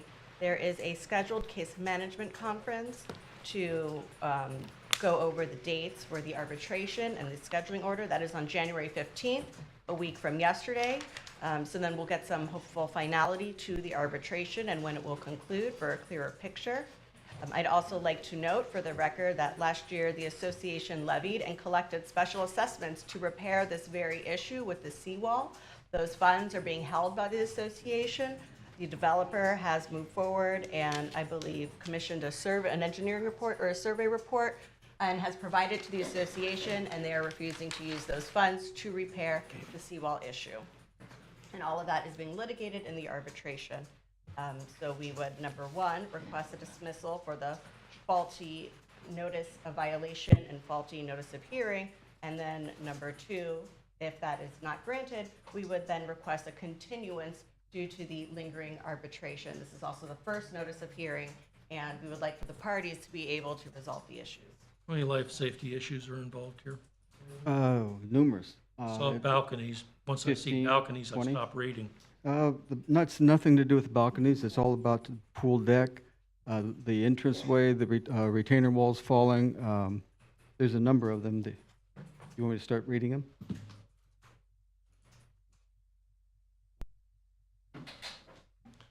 Well, I'm still working on my overview. What do you folks are here to talk about? I still need to swear everybody in. Pardon? Nobody was sworn in yet. Oh, I thought you'd sworn everybody. Just the attorney was speaking, so. Go right ahead. Do you swear or affirm the testimony you're about to provide is the truth, the whole truth, nothing but the truth? Yes. Thank you. And please speak into the microphone if you don't mind. Good morning, Your Honor. I've got a brief statement that will Your probably name clear up. is? David Marquis. I'm an owner and former board member of the association. Okay. First of all, the way this case was served is the exact way it's written. It's written up in Sunbiz, and the LLC was recorded. It is recorded as Daytona Beach Resort, II LLC. So I don't think there's any improper service, but that's, if you look up in Sunbiz, how the deed to the property was recorded. I'm here representing a group of owners who are very concerned about the condition of the property located at 2700 North Atlantic Avenue, Daytona Beach. The property is known as Daytona Beach Resort and Conference Center. Oh, you're recording. The property is known as Daytona Beach Resort and Conference Center. The property is owned by DBR LLC 2 and DBR LLC. There's II, that's room number 2. Both these corporations are controlled and owned by Harrison Merrill Jr. The Condo Owners Association does not have any ownership of the property other than their individual condo units.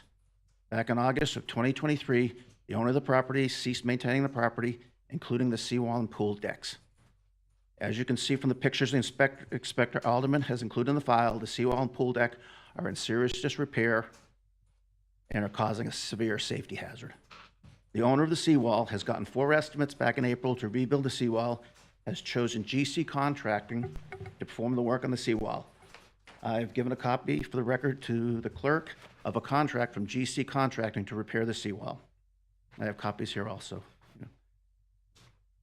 The seawall owners insisted that the condo association sign the contract and pay for the seawall to be repaired. Back up and say that again. The seawall owner, DBR LLC 2, I believe, insisted that the condo association sign the contract with GC Contracting to have the seawall repaired. The issue of who is responsible to pay for the seawall repairs and who is responsible for the garage repairs is in dispute and currently in arbitration before the American Arbitration Association. The garage violation... These common elements? These are actually not common elements. The only common elements... The seawall? Is not. Parking garage are not common? Non-common elements, no. The only common elements are the hallways. Why aren't they common elements? Because the developer chose not to turn over any other property other than the units when it was turned over to the association. Say that again? The only thing Developer that chose not to turn over any of the amenities or common areas at turnover. The only thing the association So owns, then they're common elements the owner's still responsible for. it's a legal term, but there's an easement agreement for use of the recreation and common areas. There are common areas, not common elements. Common elements pertain to a condominium. Isn't this a condominium? Yes, but the owners only own the units. There is no other property, anything on the ground, the seawall, the pools, the restaurant, the garage. That's not unique. Right. And the owner, the LLC, owns the rest of the property, other than the condominium units. Typically, when a condominium is turned over, the association takes over ownership of the entire property. That never occurs. No, it doesn't. Okay. In a lot of cases then, Your Honor. All right, well, go ahead. Okay. The garage violations are currently in case SMG 092227, which will be heard later today. Arbitrator has already ruled on a partial summary judgment that the association owners are not responsible for paying for repairs to the structural components of the garage. The ruling the seawall should come later this year. The garage violation SMG 0922-278 has been ongoing for 1.5 years with no resolution. There have been multiple excuses as to why the work has not been done. I hope this this pattern of delay does not happen in this very serious safety hazard with the seawall and the pools that are empty and not secured. The seawall poses a substantial safety risk to the public and beachgoers. The association has offered to advance the money to repair the seawall to the seawall owner. When the repayment responsibility is determined in arbitration, then the funds will transfer if need be. I actually have the letter from our attorney to the owner of the seawall offering to front the money to pay for the seawall and then be reimbursed if in arbitrations found that the association is not responsible to pay for the seawall. That's in the record. Clerk has a copy of that. In closing, let's hope this can be resolved. This has been going on since the hurricane. That's when the seawall collapsed, partially collapsed. We're over a year now, and there are beachgoers that constantly walk under, on, and around this falling down seawall. It is definitely a safety hazard to the public, and I'm hoping this can get resolved as quickly as possible. Thank you. Did you have anything to add? Yes. My name is Carolyn Marquis. I'm also an owner there. We have 22 Floridian owners behind me right here. We also have another 71 that are watching online. This has been a very difficult time for us, given the situation. The letter that was sent to the owner of the seawall with the COA offering to loan that entity the money was ignored with no response. Another option was... Reject this hearsay form of the Can you produce the response he gave? Ladies. I'm So- in charge. Talk to me. In any case, a lot of times being there and witnessing the teens taking selfies on this dangerous wall, it's been very heartbreaking watching this go on. And a matter of public record, the owner has received insurance payouts and has taken loans against the property and has still refused to fix his property. He does own other property in other states, and as he continues to expand those properties, we continue to suffer. We are residents here and taxpayers in the city of Daytona Beach, and we would like to have an equitable remedy that is provided by the Florida statutes and property protection rights. We are bringing our concerns before you, and we ask that you assist us through the enforcement of these ordinances and to apply full remedies as available. Thank you. Okay, Mr. City Attorney, are there violations here listed as testified to by our inspector that, in the city's opinion, are the responsibility of Daytona Beach Resort 2 LLC? If Daytona Beach Resort 2 is the owner, then those violations would be the responsibility of the owner. And I'm Time out. You've already asserted Daytona Beach Resort 2 LLC is the owner, and I assume you got that off a deed. That's correct. What more do I need to know? Well, as far as I understand these people have squabbles, granted. and they're already in another place airing them all out. Yeah, and that's what I want to speak to. Our code, under Article 1 of the Land Development Code, Section 1.6, subsection C, provides relationships to private agreements. Nothing in this code is intended to supersede, annul, or interfere with any easement, covenant, deed restriction, or other agreement between private parties. But such private agreements shall not excuse any failure to comply with this code. The city shall not be responsible for monitoring or enforcing private agreements. Okay. The owner is responsible.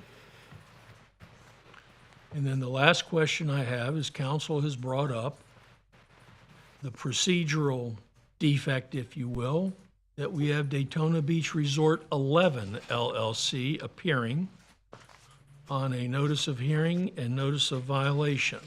Did you want to be heard on that? Or in your opinion, does that in any manner jeopardize or derail this proceeding? Ms. Vacalja, it has a proper name, it has a proper address.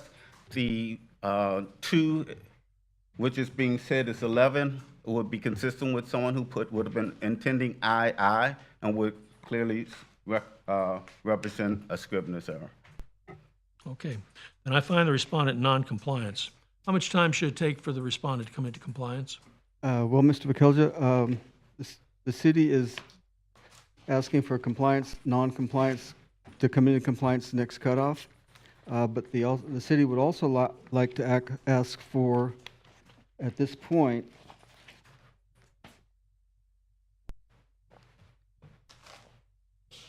that they obtain engineering and public safety protection for the public and for the owners of the condos along the other side of the walls. And I'd also like to submit a permit from the Department of Environmental Protection that was expired back in July. Okay. Now,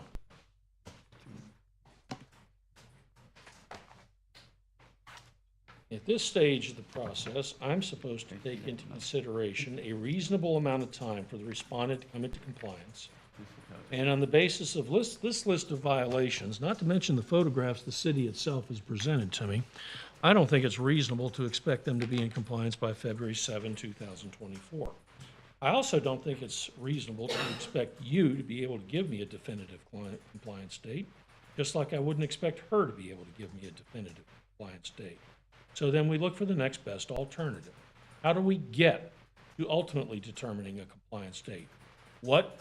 I assume with this list of violations, you have some ideas to the quantum of work that needs to be done.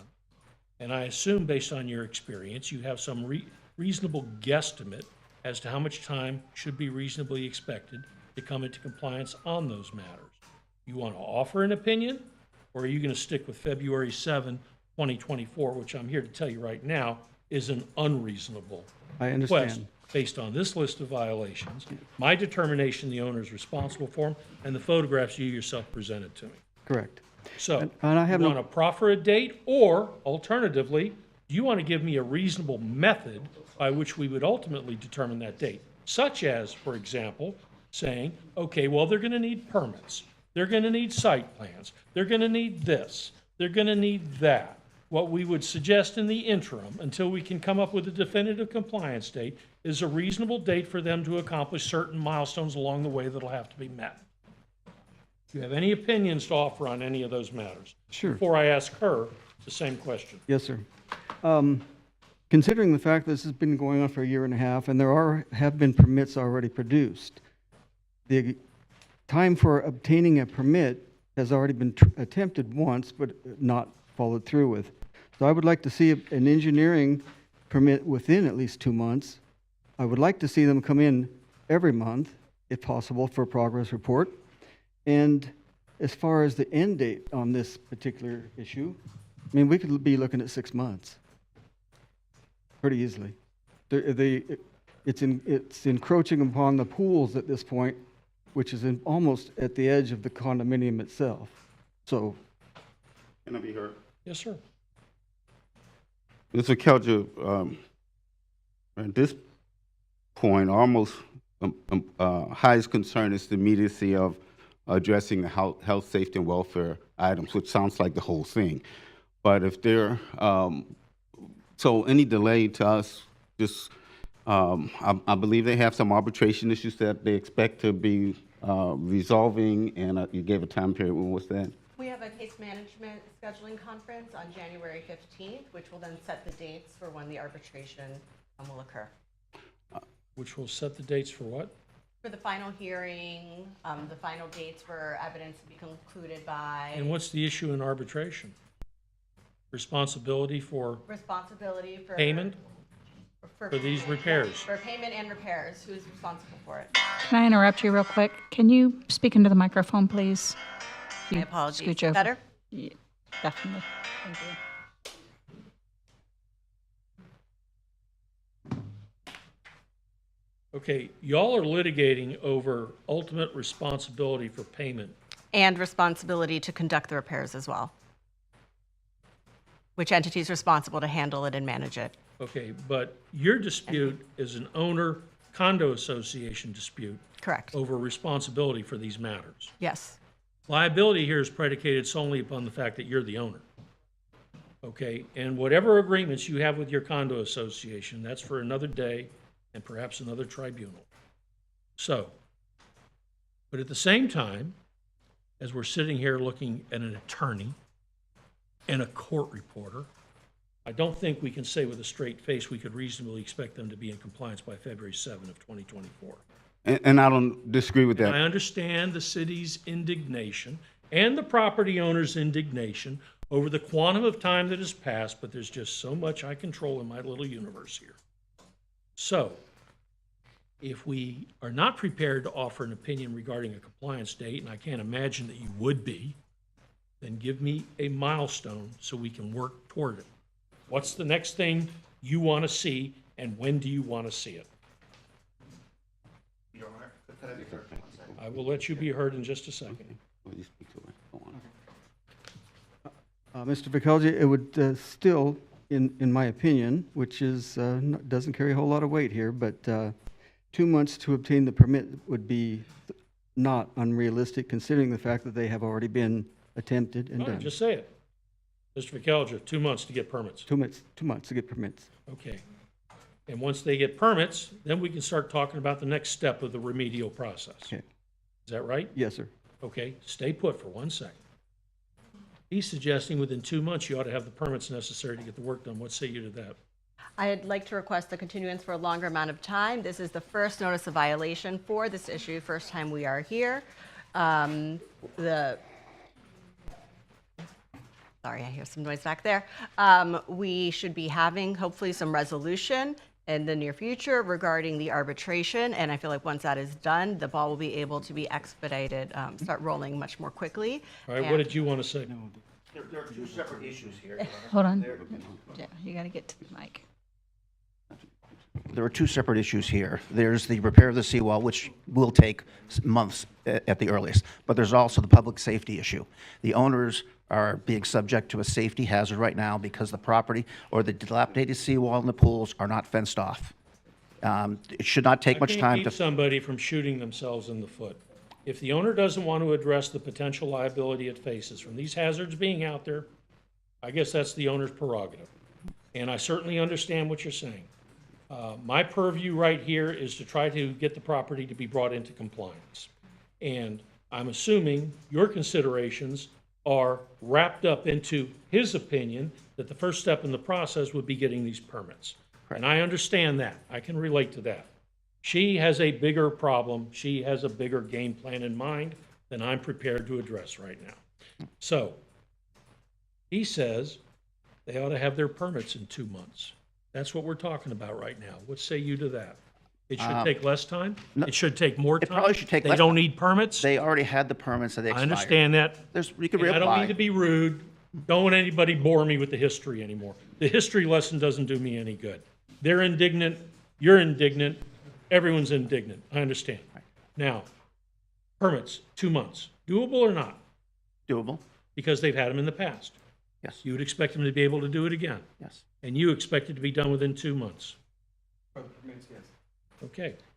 Mr. McKelja, before the permit, before that 60 days, the association would also like to request trap bags or some kind of shoring up that'll at least provide some type of additional protection, which should be able to be installed, I would hope, within 30 days.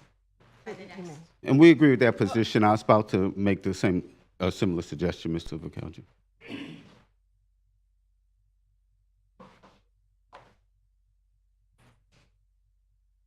Did it ever occur to anybody, maybe we needed to specially set this matter? Didn't know it was going to go.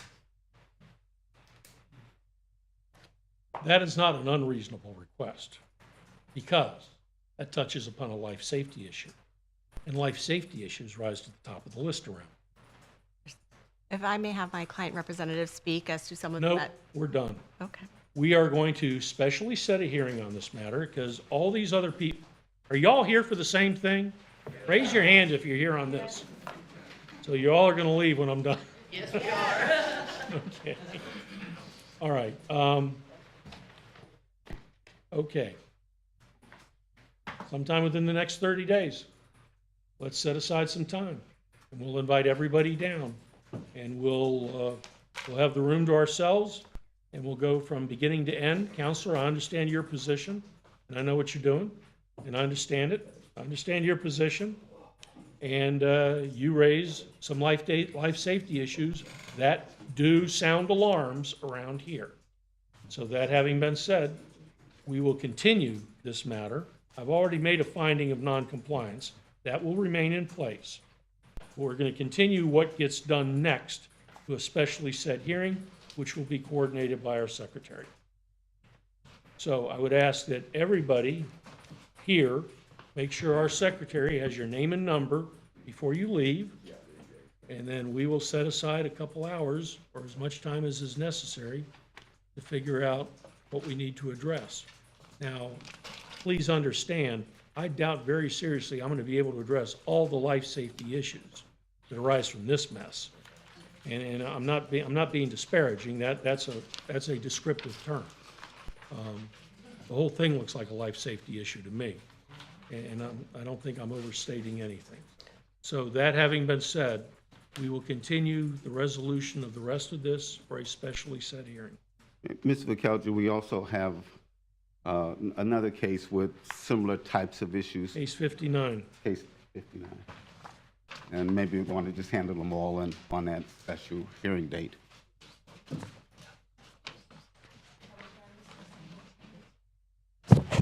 I would just like to ask a clarifying question. To which entity is the order being made against with respect to number 14? Daytona Beach Resort 2 LLC? I presume that's the party we're talking about, isn't it? Yes. That's correct. And as far as 59, that's here for the imposition of a fine. I'm not going to entertain that today. We will hear that matter as well at the specially set hearing, because I'm assuming that's just going to get us further into the weeds. Yes, it will. Okay? Then the conclusion of case 14 and case 59 will be continued for a specially set hearing to be coordinated by the secretary. Okay? Thank you. For all you folks out there, we're going to have a specially set hearing where no one's playing hide the ball here. Get in touch with these people. Come attend. You want to speak? I let everybody talk. So there you go. This is a lot more complex than we're going to be able to handle in the 10 to 15 minutes I would like to think each of these cases should be heard in, especially when we have 65 of them today. So we will have a specially set hearing specifically for this item. We'll see you all then.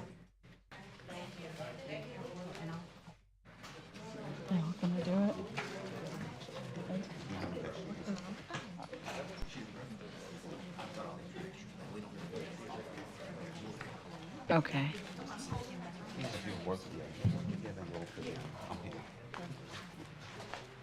was like, if I'm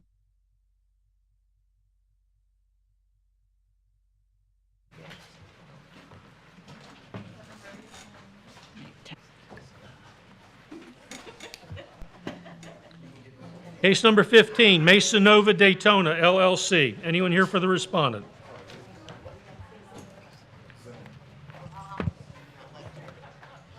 Yes, sir. If you would please state your name and be sworn. Ephraim Brody. Mr. Ketchup, could you give us a moment while they exit, please? Wait 1 second. We're clearing out the room. Thank you.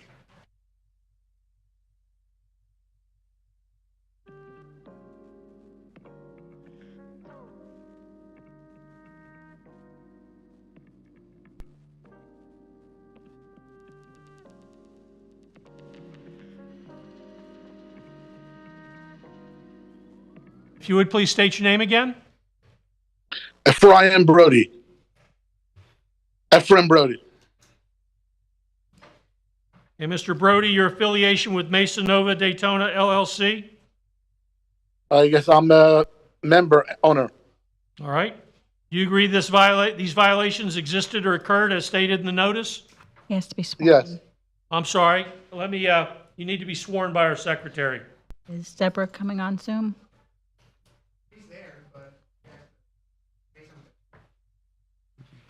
Okay. All right. Raise your right hand. Do you swear or affirm the testimony you're about to provide is the truth, the whole truth, nothing but the truth? Yes. Thank you.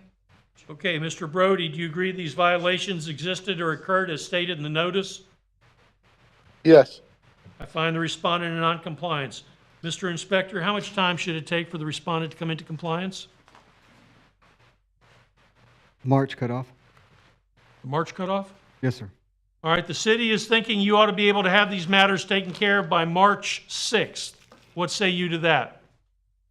Well, I don't think they'll be finished by then because we have we took care of the potholes already in November, but we have a big job being done on the property. We're redoing the whole parking lot and the facade. It's about a $500,000 to $1 million job. Right now, we're about $650,000 job. We're redoing the whole parking lot, everything top to bottom. We have a replat, which we're waiting for about 2 acres near out parcel, which is being given over to the storage company, all aboard storage. And the Mylar, we waited for the Mylar for about 5 to 6 months now. The Mylar came in, it was sent to the city, and the city sent it back on the 4th of the 5th last week. And they asked us to have the notary re-stamped because the stamp smudged. Once they get the Mylar back, hopefully within the next week, then hopefully they can let us pull permits. But it's a big job. It's a big job. It's going to take, I would say it's going to take 3 months at least for the job to get done.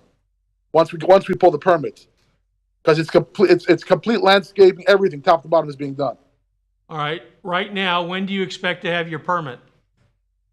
Well, hopefully we get the Mylar back next week. By next week, sometime we get the Mylar back to the city, as soon as the city approves the Mylar on the plat, then we'll pull permits. The plans are ready. I already gave the contractor over $100,000 deposit in May to start the work, and he went to pull the permit, and the city said we couldn't pull the permit until they had the replat approved. So hopefully we'll get the Mylar back within a week or two, hopefully a week, and God willing, we can pull the permit right away. That's our goal. Okay. All right, it looks as though they're talking about an extensive rework of this parking lot, and the parking lot seems to be about 98% of the violations that we're talking about. Does that sound about right? Yes, sir, that and the lighting. I understood. I assume you'll be addressing the lighting as well. Yes, correct. Okay. Correct. So he's talking about a longer program. What say you to that? Well, this is the second time that I've dealt with this particular company, and the pavement has simply been ignored. So I would like to see something done within 2 months at least. Okay, what would you like to see done in 2 months? Well, they're talking about permits. It would be nice to see 1 or 2 months. Okay, now educate me. Getting permits within 2 months, is that feasible? Well, they've obviously been working on it. Sounds like it. Says he's And- always doing is waiting for a Mylar. As soon as he gets his Mylar back as approved, Right. and he's going to submit his permit application. So, okay, so then I'll order him to have the permits within 2 months, and then we'll see where we are there. Does that sound practical? Absolutely. Okay, and in the interim, we're talking about a parking lot. Other than the potholes, any life safety issues I need to be aware of? They have repaired some of the potholes, not completely, but yes, they've done some. Okay. All right, I find the respondent in noncompliance. I'm gonna order the respondent to have his permits in hand by March 6, 2024, or be returned to the special magistrate for consideration of a fine of up to $1,000 per day thereafter. And at this point in time, I'm reserving the determination of an ultimate compliance date. All right, so as it stands right now, we're giving you till March 6th to get those permits. So stay on top of it. Communicate with your inspector. If problems happen along the way, make sure he's informed as to what's going on. Okay? Okay. No problem. Yes. All right, good luck to you. Yes. And if we don't have the permits and you haven't been following through on it, then we got problems. Got it. Okay.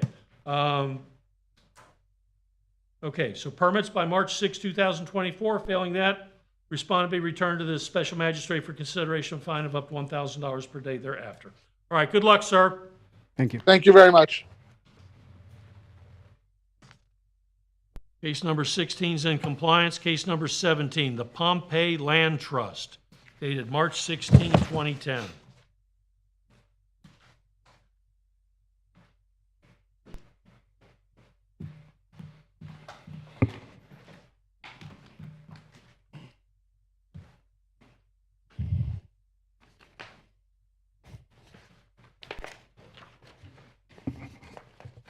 Not seeing a respondent, what say the city?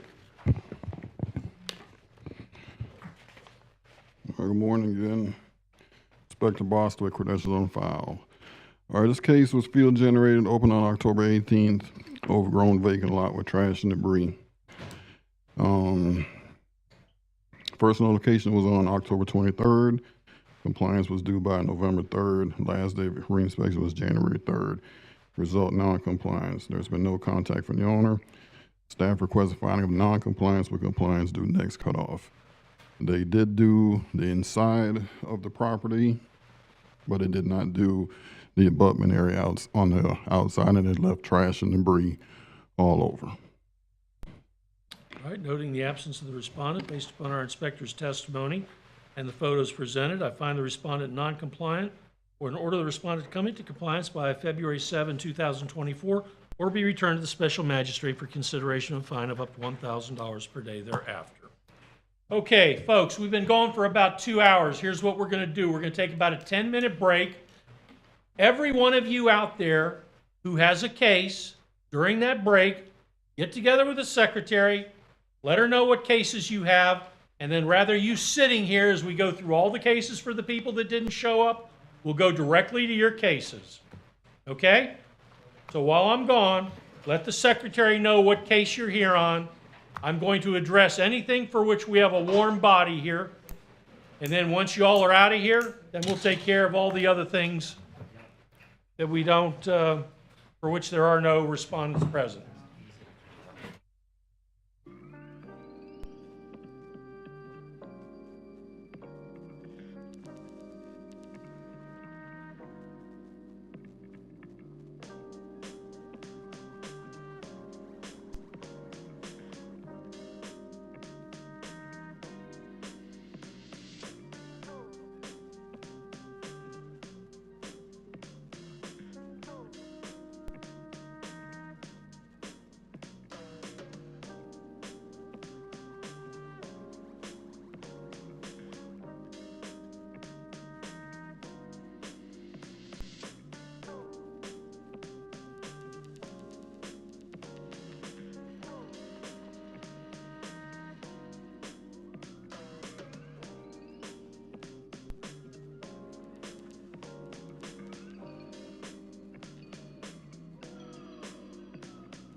All right, we're going to resume our meeting.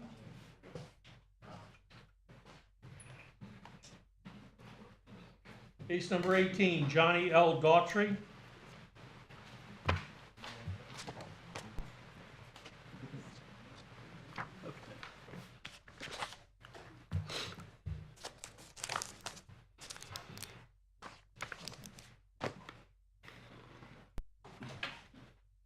Okay, not seeing a respondent, what say the city? All right, this case was field generated. Case was opened on October 6, 2023, overgrown vacant lot with trash and debris. First notification was October 12, 2023. Property was posted. Compliance was due by October the 23rd of 2023. Last day of reinspection was January 3rd of 2024. Result, non-compliance. There's been no contact from the owner. Staff requests a finding of non-compliance with compliance due next cutoff. Noting the absence of the respondent, based upon our inspector's testimony and the photographs presented, I find the respondent in non-compliance and order the respondent to come into compliance by February 7, 2024, or be returned to the special magistrate for consideration of a fine of up to $1,000 per day thereafter. Case number 19, Terry Jerome Moore. Not seeing a respondent, what say the city? This case was field generated. Case was opened on September 28 of 2023. Recreational vehicle parked on a vacant lot, trash and debris, overgrown weeds on a vacant lot. First notification was October 11, 2023. Property was posted. Compliance was due by October 23rd of 2023. Last day of reinspection, January 3rd, 2024. Result, non-compliance. No contact from the owner. All items were done except for the RV is still left on the lot. Staff requests finding of non-compliance with compliance due next cutoff. Noting the absence of the respondent, based upon the inspector's testimony and the photographs presented, I find the respondent in non-compliance and order the respondent to come into compliance by February 7, 2024, or be returned to the special magistrate for consideration of a fine of up to $1,000 per day thereafter. Case number 20 we've already done. Case number 21 was pulled. Case number 22, Mohammed Nabazeh. Not seeing a respondent, what say the city? This case was field generated, opened on October 31st of 2023. Overgrown vacant lot with trash and debris. First notification was on October 31st. Property was posted. Compliance was due by November 14th. Last day of reinspection was on January 8th. Result, non-compliance. No contact from the owner. Staff requests a finding of non-compliance with compliance due next cutoff. Noting the absence of the respondent, based upon the inspector's testimony and the photographs presented, I find the respondent in non-compliance and order the respondent to come into compliance by February 7, 2024, or be returned to the special magistrate for consideration of a fine of up to $1,000 per day thereafter. Case number 23, Samuel F. Postel. Anyone here for the respondent? Not seeing a respondent, what say the city? All right, this case was a citizen's complaint opened on October 6th of 2023, overgrown vacant lot with trash and debris. First notification was on November 15th, 2023. Property was posted. Compliance was due by November 27th of 2023. Last day of reinspection was January 3rd. Result, non-compliance. No contact for the owner. Staff requests a finding of non-compliance with compliance due next cutoff. Noting the absence of the respondent, based upon the inspector's testimony and the photographs presented, I find the respondent in non-compliance and order the respondent to come into compliance by February 7, 2024, or be returned to the special magistrate for consideration of a fine of up to $1,000 per day thereafter. Case number 24 we've already done. Case number 25, Pelican Bay Golf Club, LLC.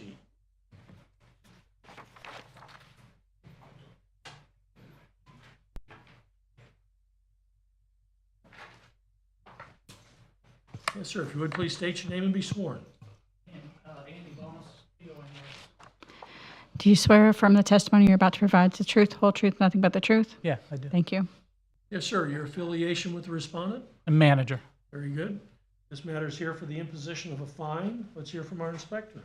Yes, sir. The respondent was first notified of on September 23rd, 2003. Contact has been made numerous times, weekly, I think, if not more often. Yeah, we talk all the time. Building is not occupied. What is left, 2 out of the 3 violations are corrected. He put a fence up with a permit. He cleaned the pool. This is the only thing that's left here. It's a driveway, dirt driveway with a drainage culvert that's collapsed. And Samsula Demolition has got a bid out to him. He's just waiting for the financing to come through. And so the city's recommending to amend to the next cutoff. Next cutoff is February 7, 2024. What say Pelican Bay to that? I think we'll do that. Yeah. And I will, based upon the stipulation of the parties, I will amend our current order of noncompliance to allow the respondent until February 7, 2024 to come into compliance or be returned to the special magistrate for consideration of a fine of up to $1,000 per day thereafter. Thank you. Appreciate it. Mr. Vicalja, number 60 is ready on Zoom. Number 60? Yeah, All right. the doctor We're appointment. going to case number 60.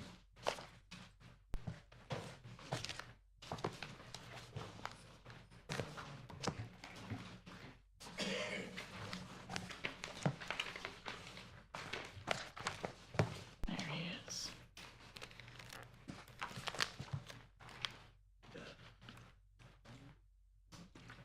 All right. Yes, sir. If you would please state your name.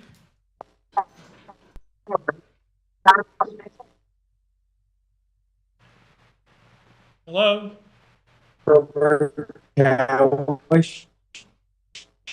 Raise your right hand. Do you swear or affirm the testimony you're about to provide is the truth, the whole truth, nothing but the truth? Oh, my goodness. Did you hear her?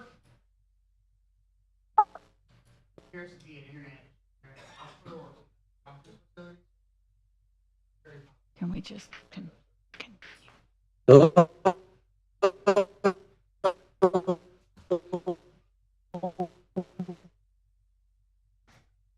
right. I'm going forward. We're good. Let's hear from our inspector.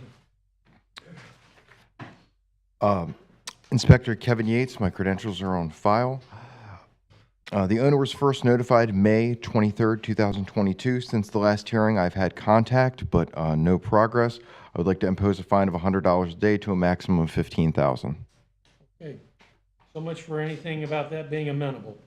All right. So we have no communication with Mr. Kowet?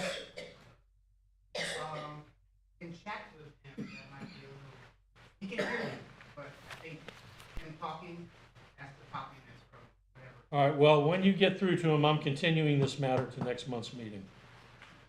Or I guess we'll be notifying him of that. All right, with regard to case 60, rather than continue to try doing this, obviously there's some sort of issue afoot. I'm going to go ahead and continue the determination of this matter to our February 13, 2024 meeting. Thank you.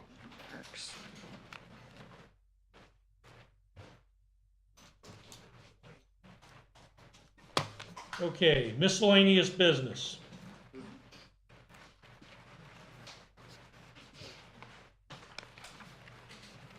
And miscellaneous business is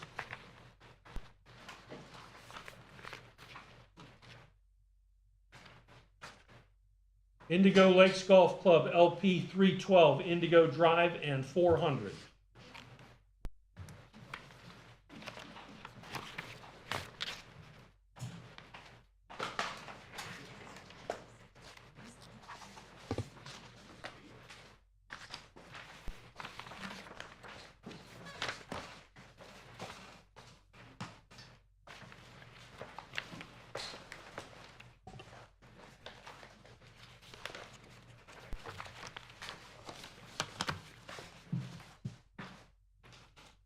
Okay, action to be taken, approval of stipulation. Who wants to present whatever it is I'm hearing on this today? Tony, you going to be speaking for the city? Yes, yes. Counsel, your name again? To Pham with Ackerman on behalf of Indigo Lakes. I'm sorry, your last name again? Pham, P-H-A-M. H-A-M. And are you ladies going to be speaking? Yes, sir. If you would please state your names and be sworn by our secretary. Carol Raymond. Are- Teresi. Sorry. Teresi. You said Jane? Jane. And you said TRES. Teresi. Okay, and you're not.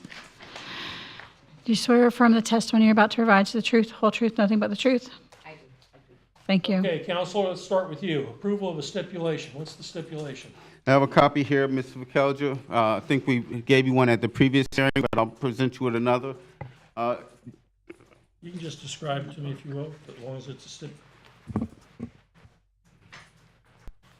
Here's the email. Okay. Have these folks been presented with the stipulation? They were presented at the last proceeding, and we were notified that council had gotten involved on behalf of the homeowners association. Okay, ladies, I'm looking at an amended order wherein I'm finding that the Indigo Lakes Golf Club LP is the owner of the property located at 312 and 400 Indigo Drive, Daytona Beach, Florida. That the notice of violation dated January 25, 2023 required 4 corrective actions. Based on that certain initial notice of violation dated November 17, 2022. A description follows that says remove all grass and debris from inside the ditch north of 280 on Brabham Street. Remove a dead tree which is north of 280. Also clean out the culverts behind 293 and 267. That the dead tree north of 280 Brabham Circle and culvert behind 267 located on the Indigo property. That Indigo Lakes timely removed the tree of 280 North Brayburn, 280 Brayburn Circle and clean the culvert behind 267 Brayburn Circle. That there is insufficient competent substantial evidence to show the ditch located north of 280 Brayburn Circle and the culvert behind 293 Brayburn Circle are located on the Indigo property. Based on the findings of fact, the Indigo property is found to be in compliance. If the Indigo property is in compliance, this code enforcement matter will be closed and no fines will be imposed against Indigo Lakes or the Indigo property. This is to be signed by me, and I presume the city has consented to the stipulation? Yes, the city has. And I'm assuming the respondent has consented to the stipulation. Yes, and the HOA. You're here asking me to enter this agreed order. Yes, sir. Okay. Ladies, did you want to be heard on this? Yes, sir. Okay, come on up. First of all, I want to thank you very much for giving us the opportunity to come back and discuss this. You're welcome. All I can say is we as homeowners are very disappointed in the fact that Indigo is taking no responsibility, the golf course is taking no responsibility at all. They're using the lakes. They've got one lake blocked off, which is what's causing the major issues for us at 280 and the whole way around the circle. Interestingly enough, on Friday, there were 2 people in the beige-colored station wagon, one of which may have been Mr. Peterson, and the other one may have been Mr. John, the owner, and Miss Teresi went out and said, "This is really a mess, isn't it?" The gentleman that we think was Mr. Peterson never said a word. The other gentleman said, "Yes, it really is a mess." They have done nothing in terms of cleaning out the culvert on the other side of the street. I'm just disappointed that they have taken this kind of a position and are not being a good neighbor and at least opening up the retention pond that's causing us to have more and more and more erosion. I mean, and I can't argue with the stipulation, because if you look at that, it was put together by the person that built the golf course. That was many years ago. I'm not sure, and none of us are sure, what that really means in terms of why it would be ours versus why it would be the golf courses. Okay, well, unfortunately, I think, and I probably need to be a little guarded as far as what I say here. The city brought this notice of violation. The respondent responded. Between the two of them, they fashioned a resolution. It's not something that's patently offensive to me.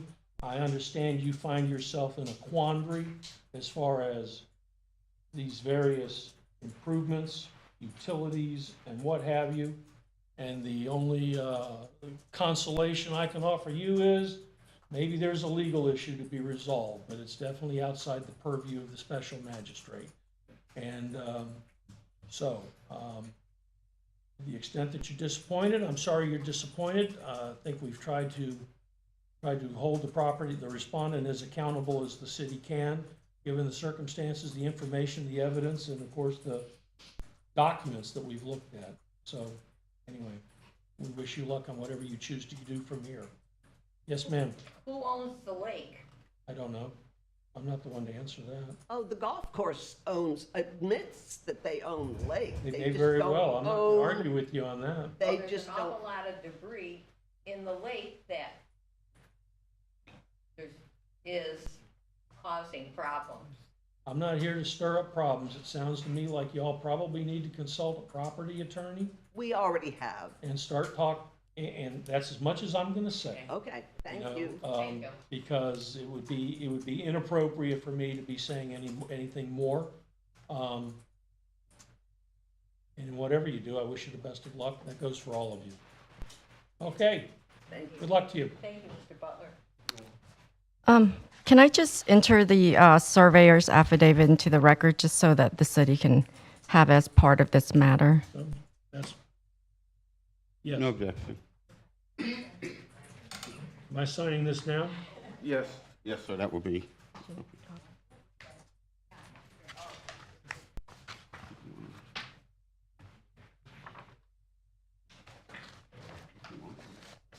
I know it doesn't. Okay, if you would give that to Kim. That's something after the fact. Okay, is this to be part of the record? Yeah. Or let me give that back to you then. Okay, that takes care of Indigo. Yep.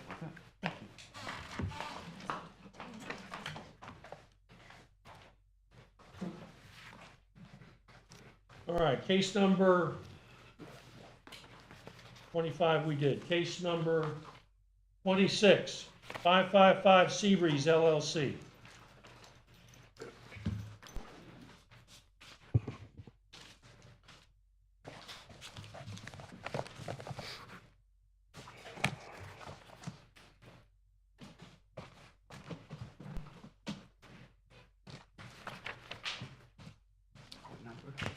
Number 26.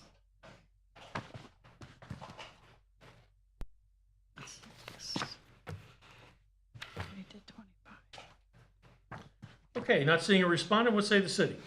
Just for the record, he was here and he had to leave, the owner. The respondent was first notified of the violations on May 6, 2023, and since the last hearing, I have had contact with the owner. Progress that continues to be made, and staff's requesting to amend to the March cutoff. I spoke to the owner and he said that he agreed. Okay, based upon the stipulation of the parties, I will amend our current order of noncompliance to allow the respondent until February 7, 2024 to come into compliance or be returned to the special magistrate for consideration of a fine of up to $1,000 per day thereafter. That was March. Pardon? You said February. It was I was March. asking for a March cutoff. I'm sorry.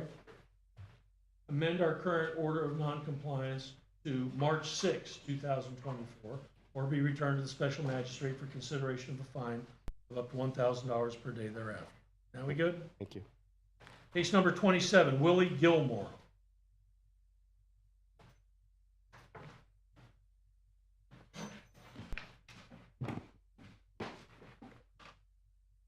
Not seeing a respondent, what say the city?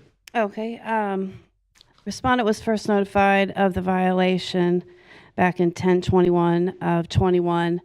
The only violation that's still not in compliance is the dumpster enclosure.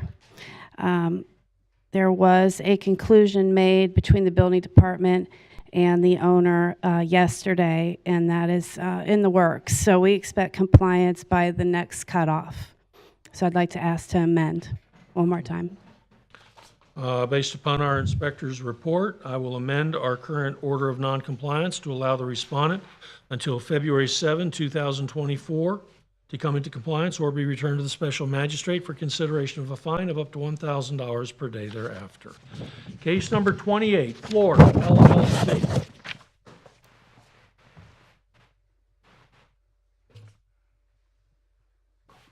We're supposed to have a respondent here for this one.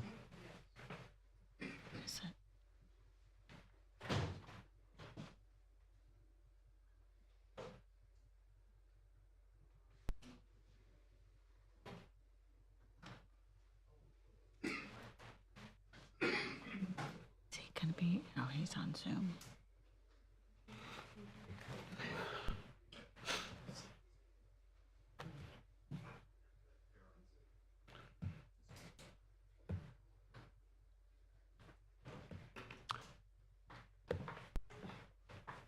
Are we ready? Okay. Yes, sir. If you would please state your name.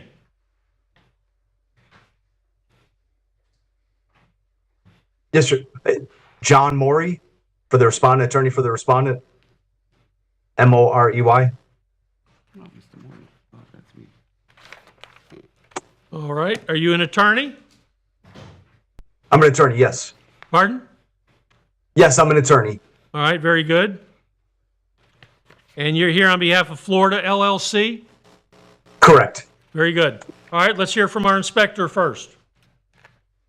Okay, respondent was first notified of the violation back on June 30th of 2023.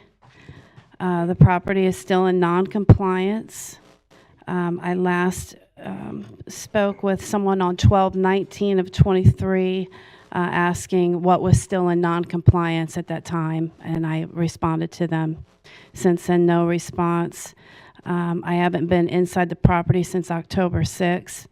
With that being said, staff is recommending a $200 a day fine to a max of $15,000. Okay, Mr. Morley, the city is proposing a fine of $200 per day to a maximum of $15,000 for the owner's failure to bring this property into compliance. What say you to that?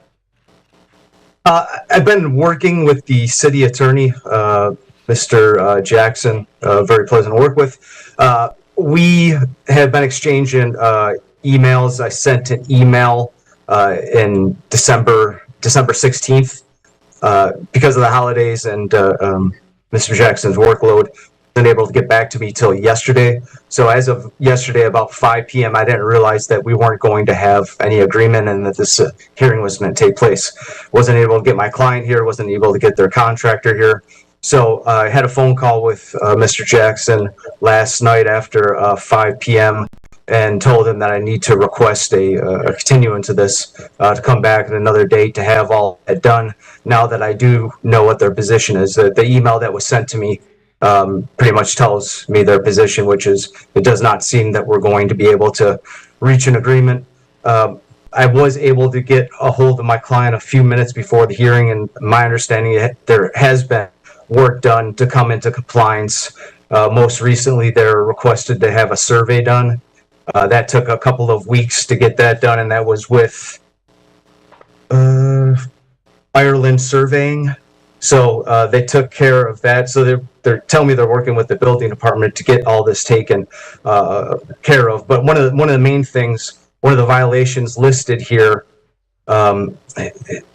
kind of conflicts with the new statute under the Landlord Tenant Act, which is 83.425, that says that local governments are basically, this statute and anything in Chapter 83, the Landlord Tenant Act, would supersede anything that local governments would regulate. So there's been other counties that have issued rulings repealing their rental programs, such as licensing to be able to rent properties, because it doesn't come in line with this new statute that was passed in July of last year. So bottom line, I wasn't aware that we're going to be here today until yesterday at 5 p.m. So that's why I'm requesting a continuance to be able to come back here and be adequately prepared to make those arguments, and have my client here and also to have the contractor here.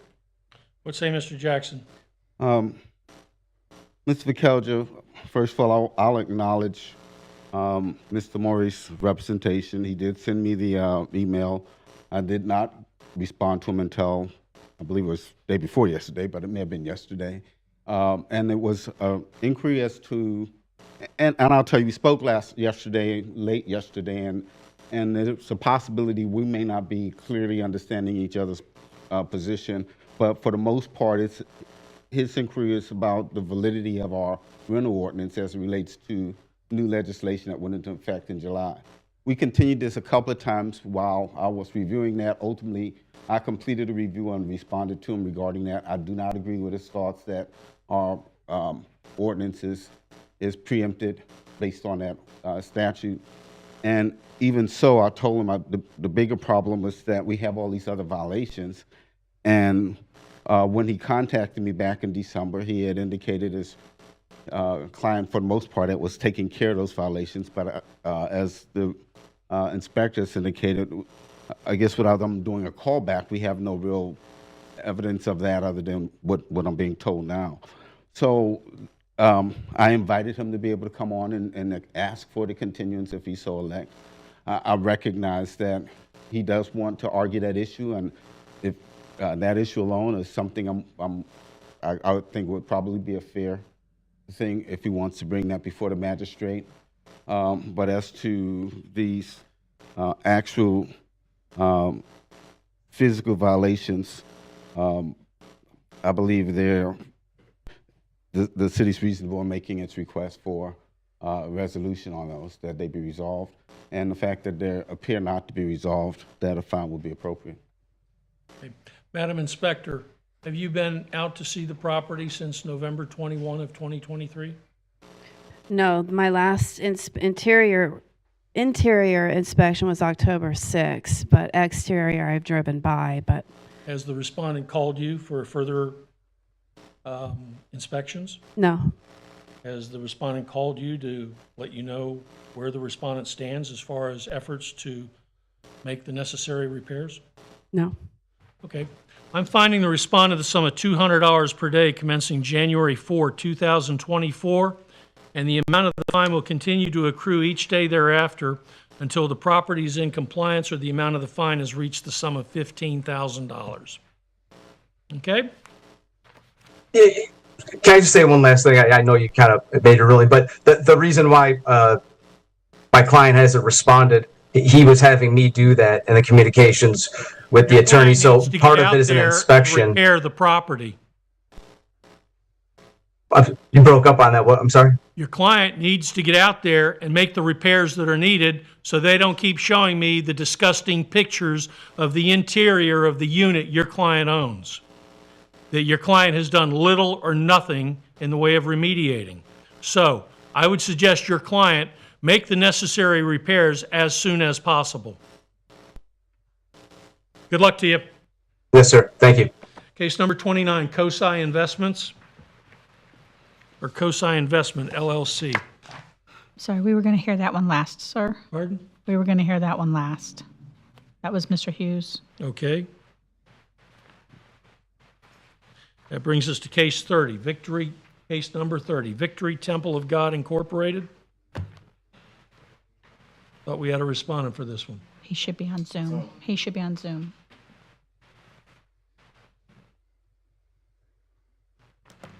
There he is. Yes, sir. If you would please state your name and be sworn. State your name.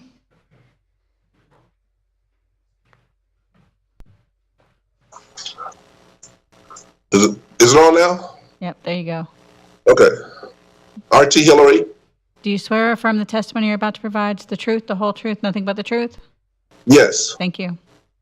I have the action to be taken is to secure to city standards, property to be maintained, and tarp buildings by January cutoff or possible imposition of a fine, and further order a progress report. Mr. Inspector, where does all that leave us? Yes, the buildings have not been tarped, the trash has not been removed, and the buildings are not secure. From the photos on January 3rd, they have not been secured for the last 3 months. I have had no contact with Mr. Hillary until an email yesterday stating that he was working on getting a partial site plan approval. We continually receive complaints on this property. Staff is requesting a fine of $250 a day with a cap of $20,000, for not securing the buildings, tarping the buildings, or removing the tree debris, and to continue for a progress report as to what the status of the development is.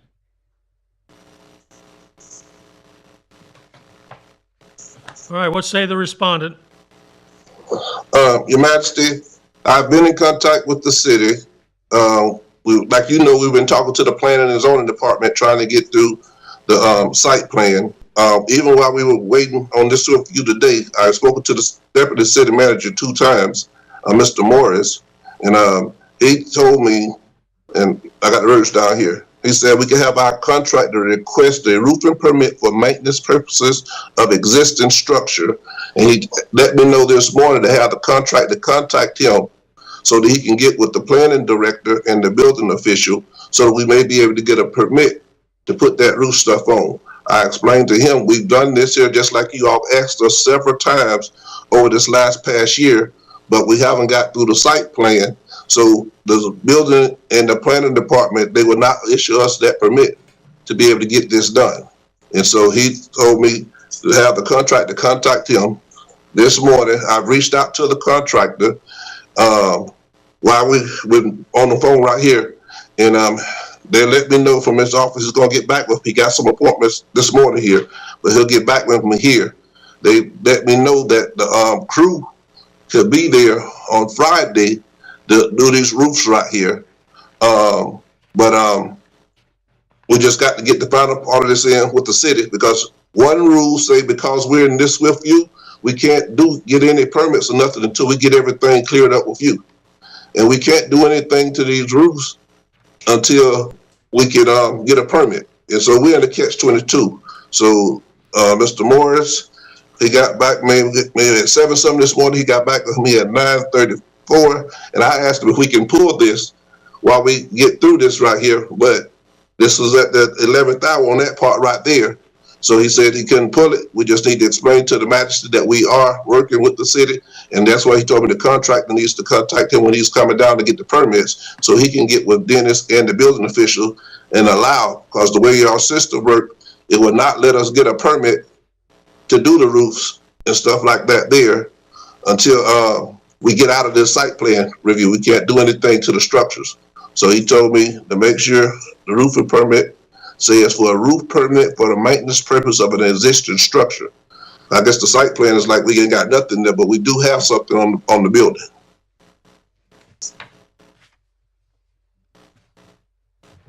If I may, sir, this respondent was first notified back in August of 2021 of these violations, and they have not been corrected. The last 4 to 5 months, the properties have been unsecure and not tarped, and the trash has never been removed. We're getting numerous complaints from citizens in the area about the condition of this property. But Mr. Jones, you could, as you know, from whenever this started, we've been doing everything that you all have asked us to do, and we're still doing it as well. And so we're just trying to go between each side because one side say we can, another side say we can't. Every time we do something, you told us graffiti was on the building, we painted it. And then the other side got on us because we said we're not supposed to be doing anything to the buildings until after it gets through all of these stages we're going through. So we're in a tug of war right here. One, you tell us to do, we get out to do, then they say we can't be doing until we get permits. So we're in a catch-22. And that's why Mr. Morris told me that he would contact Mr. Dennis with planning and then the building official. If we put this roads in there to take care of this part right here, we're trying to do what y'all asked us to do. We ain't trying, we're doing. But we went to the police department, we got the signs put up there. We're calling them because they're vandalizing our building, but we can't even do anything to protect our buildings from getting ruined. As you know, when we started this right here, the buildings wouldn't be in disrepair if we weren't in the middle of the session that we're going through right now. Because one side say we can't touch something, when we do something, we get in trouble with the other side, and we take the time explaining, but we're still going back and forth. We just want to get a permit. They let me know that we're just about there. Our guys just have to submit some stuff back to them. It shouldn't be that hard. I think it's basically dealing with landscape stuff that we just got to get approved right now. But we may be able to get what they told me is a partial approval. Okay, I've heard enough. Until we work out. Just stop. Go ahead. Just stop. Yes. Mr. City Attorney, I want to talk to you.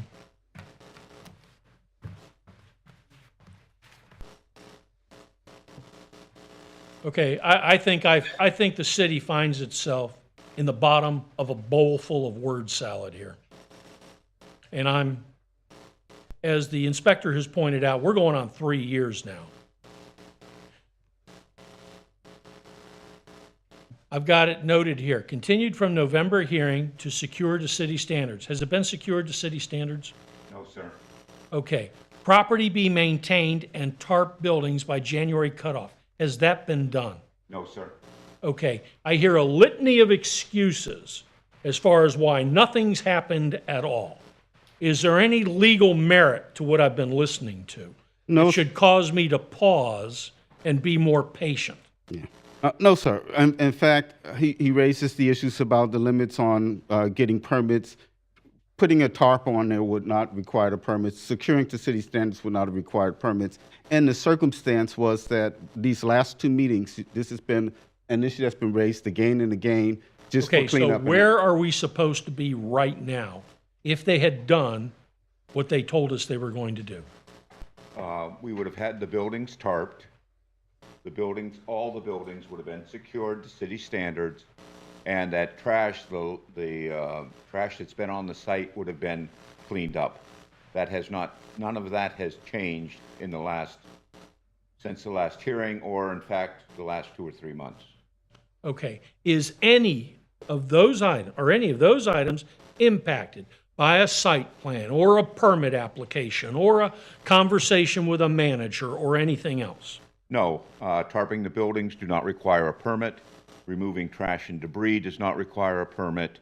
And securing the buildings does not require a permit. Okay, I'm going to order that those matters be done by February 7, 2024, or the respondent be returned to the special magistrate for consideration of a fine of up to $1,000 per day thereafter. I'm putting the respondent on notice. I'm not giving you that month because I'm feeling gracious. I'm not giving you that month because I'm satisfied enough has been done. I'm giving you that month so I can procedurally clear the deck and fine you if those things aren't done. Are we all clear? Yes, sir. If I can say one other thing, Mr. McAllister, you ask him to do this to city standards. He needs to follow up with the inspector. The inspector heard from him once, and that was yesterday, you indicated? Yes, sir. And so he needs to follow up with the inspector. Going to planning, going to zoning, and all those other places doesn't resolve what he has to do before this board. Okay. All right. I've entered my order. It's going to be in compliance by February 7, 2024. Yes. Failing that, anyway, it's going to be in compliance by February 7, 2024. Failing that, the special magistrate will consider a fine of up to $1,000 per day thereafter. Good luck to you. Thank you. Case number 31, Carmel Jack LLC.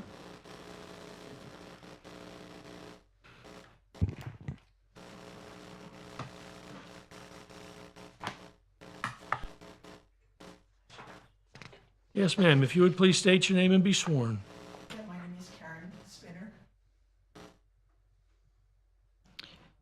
Hold on, we got somebody coming on Zoom. Sorry? Hold on just one second. Someone on Zoom, they're waiting on. Good morning, this is Attorney Kevin Vagovic on behalf of my client Karen Spinner. Very good. Okay, let me swear her in real quick. All right. Is Ms. Spinner going to be testifying this morning? Yes. All right, then she'll need to be sworn. Raise your hand. Do you swear or affirm the testimony you're about to provide is the truth, whole truth, nothing but the truth? I do. Thank you. All right, this matter is here for the imposition of a fine, so let's hear from our inspector. Good morning. This respondent was first notified on April 10th of 2023. Since the last hearing, I have been in contact with the property owner. There was some confusion of what she needed to get done, and she was under the impression that she required permits to replace the fascia and the soffit. That was incorrect, and I have given her the proper information, and she states that she will get it done as soon as possible. Okay, what does as soon as possible mean? That I can't answer. She'll All have right. to answer that, the respondent. Okay, well, we routinely give people till the next cutoff, which is February 7, 2024. Is that going to get the job done? If you need more time than that, then articulate a plausible explanation as to why that's necessary. And by the way, I'm directing my remarks to your attorney. Oh, I'm sorry. He'll let you talk, I- assuming if he wants you to. Yeah, she could. She knows more about it, Your Honor, rather than me going, because I don't know the facts of what she took to talk to the contractor. Okay, that's fine. So then we're back to Ms. Spinner. What say you to February 7, 2024? I've found someone who can do the work, and he says he thinks he'll be done by the beginning of February. If not, I will certainly contact Mr. Stenson. Okay, is this someone you've already gone to contract with? We haven't signed a contract. He was out of town, and he's now returned from his Christmas, New Year's vacation. And he tells you he'll have this done by February 7th? Yes. Part of the problem was locating somebody to do the work. Right. I got either no callbacks, no shows, ridiculous estimates. They didn't want to do Okay, something. I'm going to order the respondent be in compliance by March 6, Okay, thank you. 2024, or be returned to the special magistrate for consideration of a fine of up to $1,000 per day thereafter. Thank you, sir. Sometimes you got to handle these guys with kid gloves just to get them to show up, so. I even called the roofer that did my roof. He didn't want to be bothered. I understand. I hear you. All right, good luck to you. Thank you. Thank you, Counselor. Thank you. Case number 32, Sunshine Ventures and Management, LLC.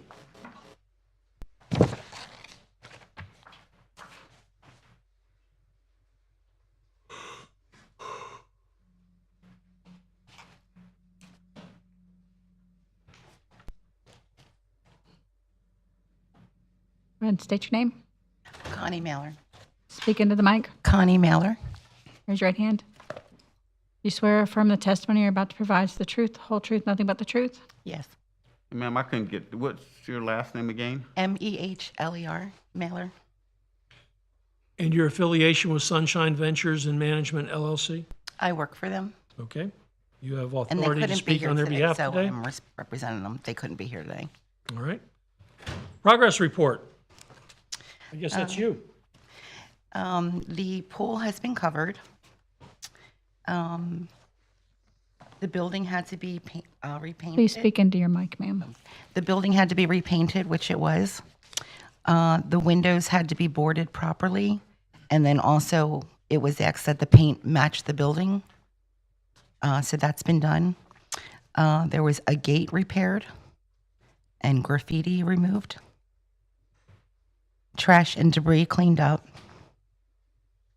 And they are working with the engineer and architecture who worked with the previous owners on anything upcoming that they're doing the construction. Rehabbing it.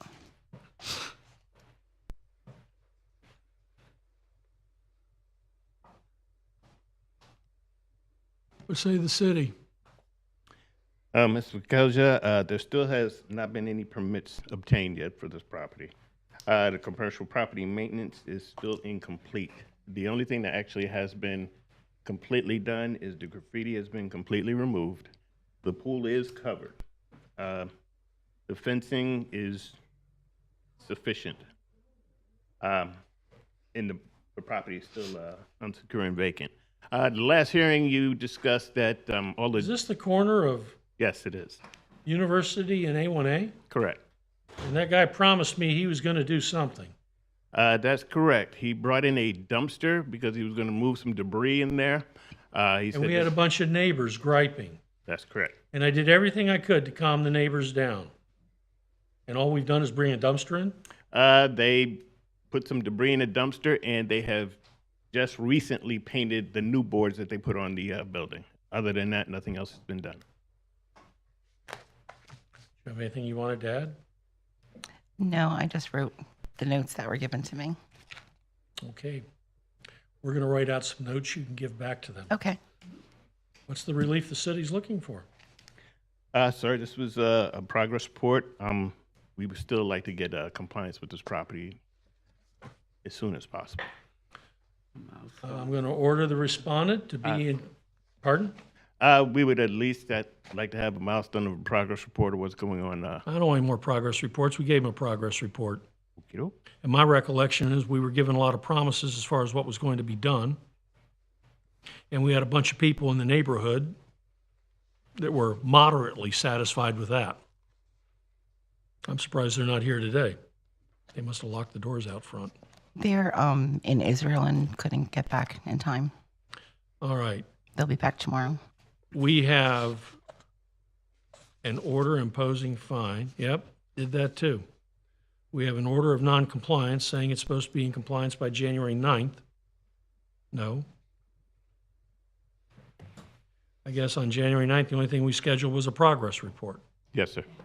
Okay, somebody bring me up to speed. We already have, I have a corrected order of non-compliance saying it was supposed to be, I'm getting ready to say in compliance by February 7, 2024, or return to the special magistrate for consideration of a fine of up to $1,000 per day thereafter. Unless we already have that, because we've got a number of orders here. So I guess my new amended order of non-compliance is going to state that the respondent will be in compliance. How much time should reasonably be required for the respondent to come into compliance? By the next cutoff. Okay. I'm going to order the respondent be in compliance by February 7, 2024, or be returned to the special magistrate for consideration of a fine of up to $1,000 per day thereafter. Okay? Yes, sir. All right, good luck. So the list that I gave, I just wanted to make a note, so they have to get permits and what else? Or you're going to send something? Here, let me just give you my card. Okay. Give me a call later on. All right. Lack of required renovation permits, commercial property maintenance, graffiti, pool maintenance, damaged fencing, unsecured vacant property, and a lot of PO'd oh, I'm sorry, I added that one. A lot of disgruntled neighbors. 10-4, good luck. Case number 33, Andre Rondeau and Odette Peralt and Enos LLC.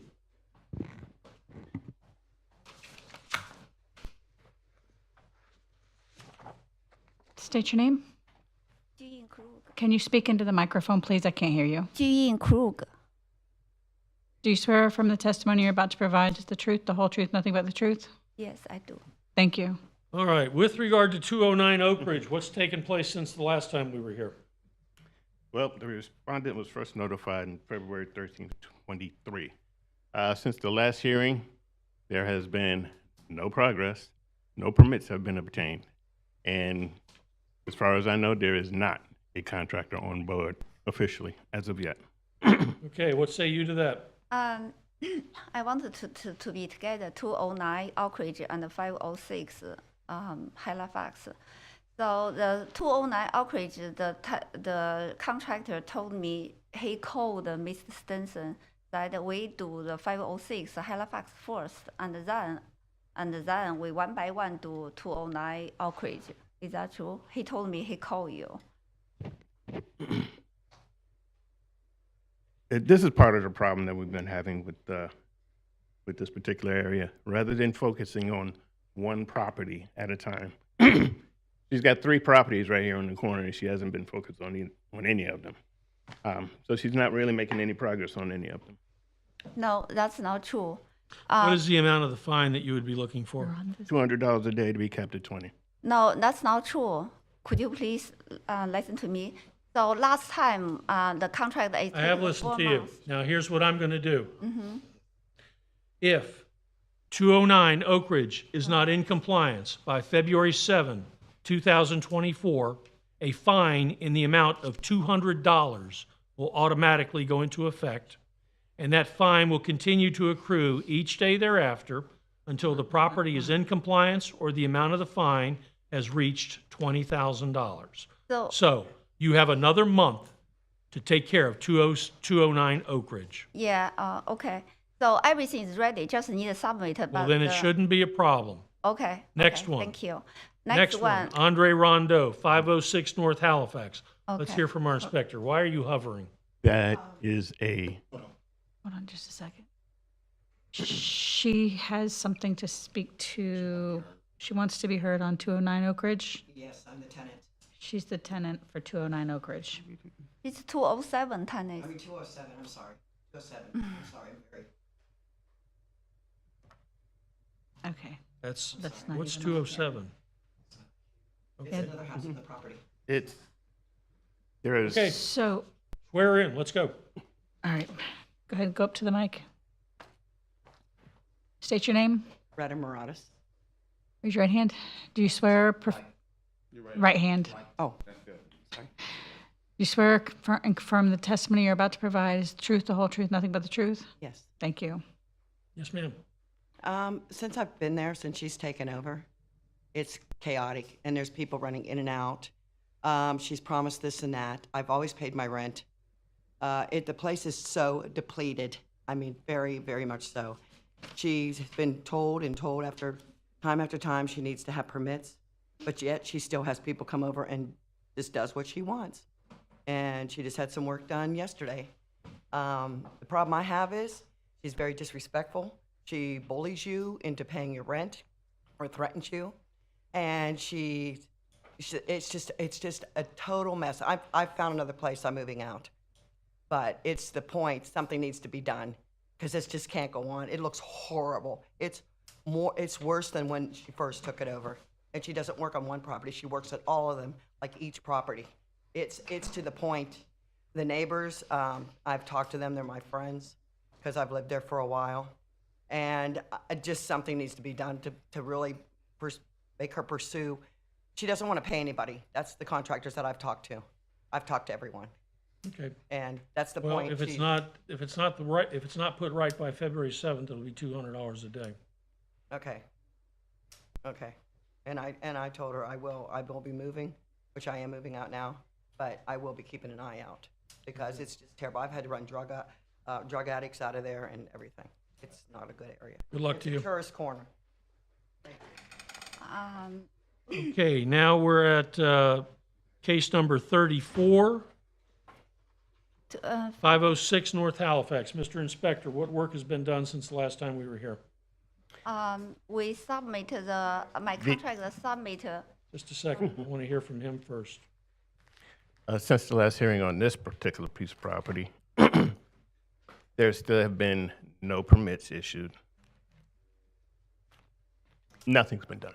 Okay, Nothing. what say you to that? So last time it spent 4 months since June to October. Finally, we got the permits for everything. But the previous contractor was forced to cancel his permit without giving me any notification. No time, no suddenly cancel his permit. So I asked him, I said, why you did not tell me you cancel? He said, Mr. Stinson asked me to cancel it. Otherwise, he will he will cancel my permit or license. This is a story. And then I had to spend the time to find the new contractors. And finally, Mr. Steven Ollenmeyer, he would like to take over. And then I appreciate that. And then we have to, and then contact the city permit office. I thought that they already issued the permit. We just transfer the contractor. So we deal the previous coordinated with the previous contractor. He agreed to transfer, but city building department, so he already canceled. He cannot transfer. So he suggests us. What work has been done at 506 North Halifax since we were here last? After they asked us to start over again. So No, I have don't to start over again. I heard you. No, start over to have to reapply new permit. Okay. So my new contract submit everything. Already I paid. Now they ask for waiting for resubmittal. Ask some questions related to the window approval form. That's what I did. Now I already submitted, but the new You contract. own perhaps one of the most glaring corners Yeah. in this entire community, and it's an embarrassment. Yeah, I'm so sorry. And I ever didn't since know. you acquired it, this one in particular seems to be going backwards. I'm expecting to drive by today and find out there's nothing but beams left. But we and then have- I'll drive by tomorrow and it'll be nothing but a vacant lot. Sorry, I cannot do myself. I have to push again. If I could do, I can, daytime, night I can do. But everything permit is cut off now. Permit just cannot issue now. And Mr. Stenson, my subcontractor called him, and then he said I have to wait permit get issued. So now it's just cut off the permit. We cannot. Everything material I already bought it everything, but just need waiting for permit. What's the amount of the fine the city's looking for? The same as the last 200 per, to be kept at 20. Okay, I am fining the respondent the sum of, And my contract already, we make progress. We already submit everything. The paperwork already submitted, just waiting for city to approve. $200 per day commencing January 4, 2024, and the amount of the fine will continue to accrue each day thereafter until the property is in compliance or the amount of the fine has reached the sum of $20,000. My suggestion to you is get this work done. I know. Make but- that corner a gem, and if you do a super nice job, maybe somebody will reconsider the liens that are going to be imposed. Otherwise, there's going to be liens to follow. I know, but I cannot control. I cannot do anything. I push my contractor. He get sick for last 2 weeks. He get flu. So I just you can, if you see my text message almost every day. Okay, good luck to you. Oh my gosh, I'm Yep. so sorry. Good luck to you. Okay. Please bring them into compliance by February 7th. Okay, but I will try my best. Okay. Have a good day. Case number 35, Thomas A. Libby. Not seeing a respondent, what say the city? The respondent in this case was first notified on February 10th of 23. Since the last hearing, there has been no progress. The city is asking for the imposition of a fine of $100 per day to be capped at $10,000. Based upon the inspector's testimony, I'm finding the respondent the sum of $100 per day commencing January 4, 2024, and that fine will continue to accrue each day thereafter until the property is in compliance or the amount of the fine has reached the sum of $10,000. Case number 36, Barbara and James Chester Jones. Good morning, Your Honor. Good morning. You would please State your name. State your name. Barbara Jones. Do you swear affirm the testimony you're about to provide is the truth, the whole truth, nothing but the truth? I do. Thank you. All right, this matter is here for the imposition of a fine. So, Mr. Inspector, why should I consider fining this lady? Well, sir, the respondent and the city has entered into negotiation for sale. As such, staff is recommending to amend to the April cutoff, please.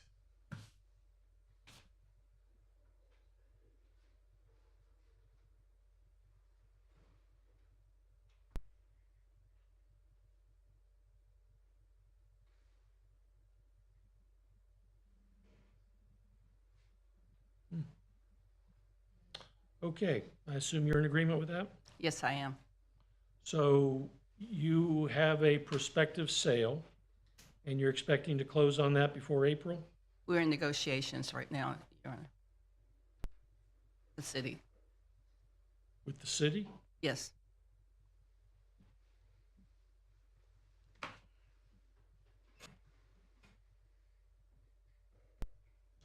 City's got a lot uglier buildings out there you could be buying other than this one. But hey, what do I know? I think I just talked about 2 of them. In any event. Okay, I will amend our current order of noncompliance to allow the respondent until April 3, 2024 to come into compliance or be returned to the special magistrate for consideration of a fine of up to $1,000 per day thereafter. Good luck to you. Thank you. You're welcome. Case number 37, we've already done. All right, let's digress. These poor people have waited long enough. Let's go to case number 40, Jacqueline Manning.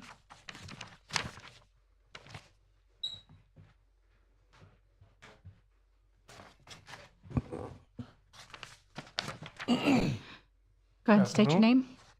Roger Washington. Do you swear affirm the testimony you're about to provide is the truth, the whole truth, nothing but the truth? Yes. Continued from November hearing, progress report, and determine a compliance date. Okay, what progress do we have to report? Me? All right. Since then, we have now, the claim has been submitted and the suit is going against the insurance company. I just got a text today, which I showed him early this morning before I came in. And I just received another one just at 12:06, set up with the state claim adjuster with the insurance company's lawyer for them to come to the building on the 12th at 2 p.m. to do another adjustment or a measurement. A measurement technician is coming out to do that, to apply to the claim against the lawsuit against the insurance company. What say the city? Based on the progress report from Mr. Washington, the city is asking to amend till the February cutoff, please. Okay. Another progress. What say? I'm sorry, it's another progress report in the coming month.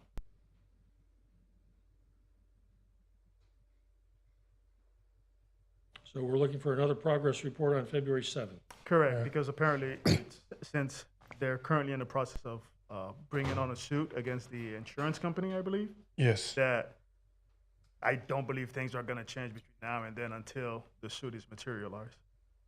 So we can come back in February and see where we are, or we can push it until March, allowing them enough time, sufficient time to have everything done. We would prefer March, to be honest with you. Okay, I'm going to go ahead and continue this matter to our March 6, 2024 meeting. I don't put a lot of stock in insurance companies.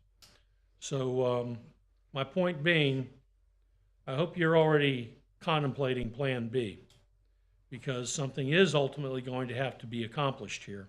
And like I said, I don't put a lot of stock in insurance companies. Yeah, they like landlord-tenant squabbles. They go on and on and on. So hopefully the city doesn't have the pay, and neither do I, doesn't have a bottomless well of patience when it comes to those matters. Yeah. Well, hopefully from what the general contractor says with their lawyers, and they've dealt with this a lot with a lot of business, a lot of companies and people in the state of Florida, this pushes the insurance company to pay out, and they can actually go forward on getting the permits to start doing the building. Once they start, they say they should be finished anywhere between 4 and 6 weeks with the building. So just waiting on that. All right, then I will grant the request that this matter be continued to the March 12, 2024 meeting for another progress report and/or determination. Anyway, we've already got a compliance order, so we will continue it to the March 12, 2024 meeting for a progress report. All right, good luck to you. All right, thank you. You have a good one.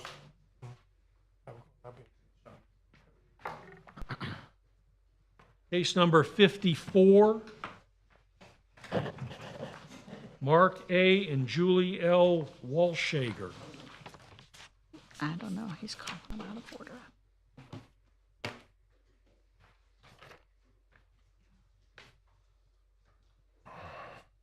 Yes, sir, if you would state your name.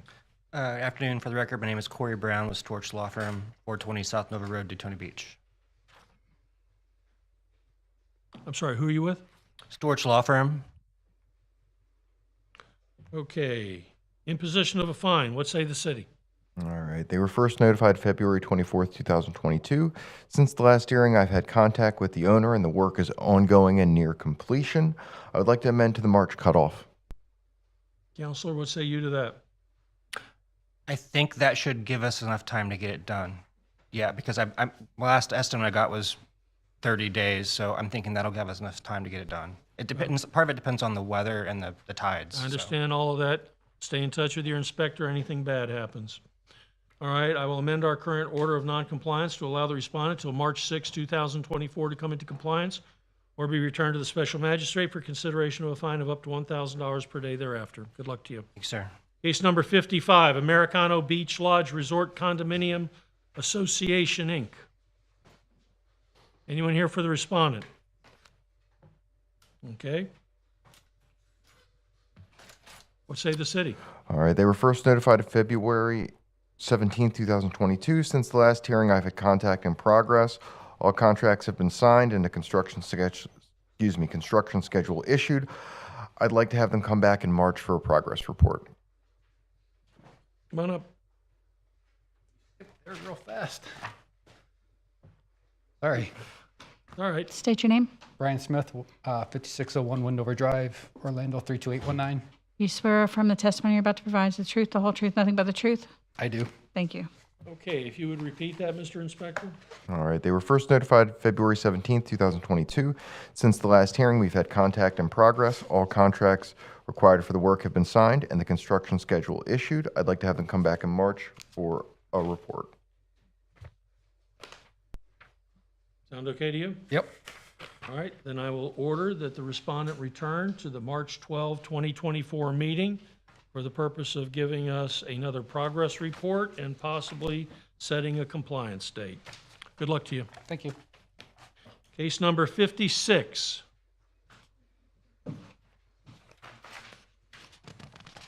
Joseph P. Torch. Continued from November hearing. Progress report, possibly set a compliance date. I thought we were done with you. No, sir. All right. State your name. Joseph Torch. Do you swear or affirm the testimony you're about to provide is the truth, the whole truth, nothing but the truth? Yes, ma'am. Thank you. Okay, who's going to give me a progress report? Okay. I emailed Kevin back last week an update, and I have some more information now.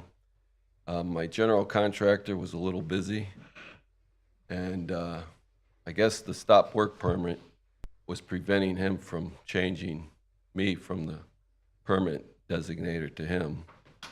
So he's gotten that resolved today with Missy, and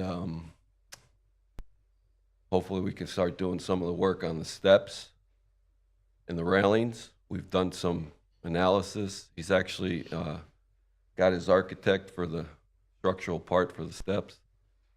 And then what I'm not sure of is the siding on the front. I could continue with that. I've done the siding on the south and the north after the last hurricanes, but I can't continue until he gets the original permit finalized. So I'm not sure if the siding becomes the new permit or if the northeast porch would definitely be a new permit, but I'm not sure if that's going to be wrapped with the existing permit for the southeast porch. So we're going to actually make some progress this month and into March. So I would suggest maybe March for another status.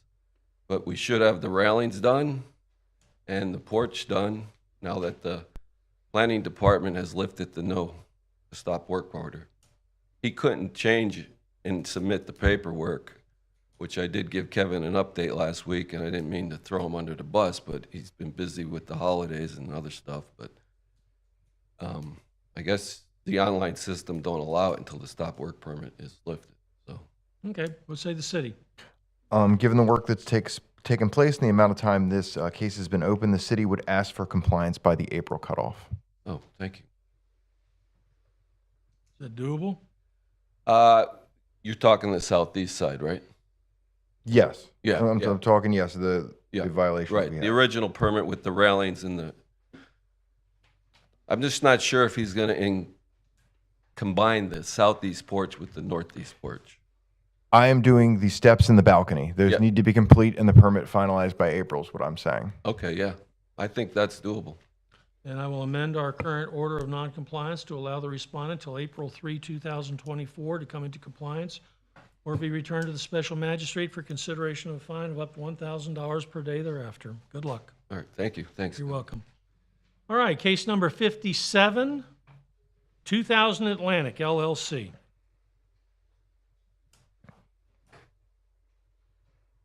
Hello, Hi, how are you? doing well. State your name, please. Alana Smith with Cobb Cole Law Firm, 149 South Ridgewood. Okay. Are you an attorney? Yes. Very good. All right. This matter is here for the imposition of a fine. What say the city? All right. They were first notified on February 22nd, 2022. Since the last hearing, we've had contact in progress. The work has started. We would like to amend to the March cutoff. What say the respondent? We're in agreement with that.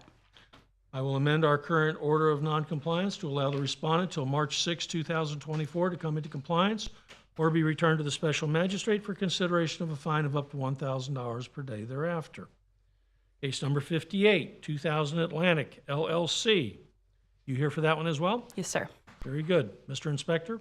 They were first notified March 7th, 2022. Since the last hearing, we've had contact in progress. I'd like to amend to the March cutoff. We're in agreement with that as well. Very good. And I will amend that order of noncompliance to allow the respondent until March 6, 2024 to come into compliance or be returned to the special magistrate for consideration of a fine of up to $1,000 per day thereafter.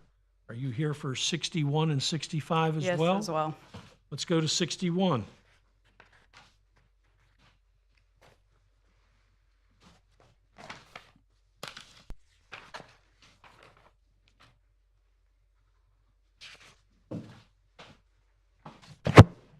ESH Daytona Beach LLC, here for the imposition of a fine. Let's hear from our inspector. They were first notified February 17th, 2022. Since the last hearing, we've had contact in progress. They continue to move forward. I'd like the recommendation to amend to the April cutoff to allow the work to complete. What say the respondent? We're in agreement with that. I will amend our current order of noncompliance to allow the respondent till April 3, 2024 to come into compliance or be returned to the special magistrate for consideration of a fine of up to $1,000 per day thereafter. Case number 65. Vishnu Ltd. and MMA Shantoshi. Counselor, you here for that one as well? Yes. What say the city? Oh, we're here for a progress report and determine a compliance date. Who's going to give me the progress report? We're going to update that one and get back to you. We're still working on it. Okay. We in a position to determine a compliance date? Excuse me, sorry. Are we in a position to determine a compliance date? I'm assuming the answer to that's no. No. I'm filling in for the attorney on this one. Our one question would be, what is the new completion date? Because I know you guys are about 6 months behind at least. Do you have that? Did y'all add another floor to this thing? I'm filling in for the attorney who is handling this. She had another obligation and had to leave. So I will ask her these questions. Are they adding another floor to this thing? It looks like they are, yes. Looks like maybe 2, actually. At least 1, though. Okay. All right, I'm sorry. I digressed. All right, so So since the last hearing, they do continue to work under permit and make progress towards the goal. I would like to have them come back in April for another report. you got any problem with that, Counselor? I will run it by the attorney working on this matter, but I don't believe so, so no. All right, when did you say April? Yes. All right, then we will reschedule this matter for the April 9, 2024 special magistrate proceeding for an updated progress report and perhaps the determination of a compliance date. Thank you. Case number 63, Pro Development USA LLC. Is there anyone here for the respondent?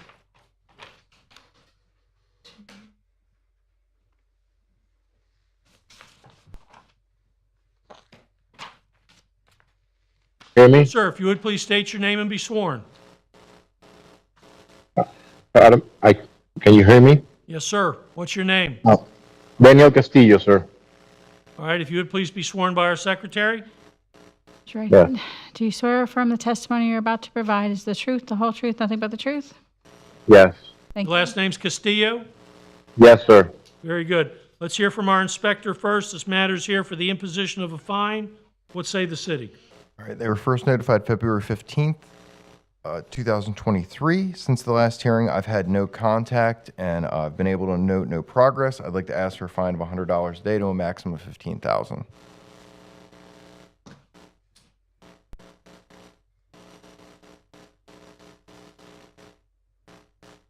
Okay, Mr. Castillo, the city says you haven't done anything since the last time we entered an order on this matter. Your Honor, we tried to contact Mr. Jakes on December to meet him to try to understand what he requests from us because owners, remove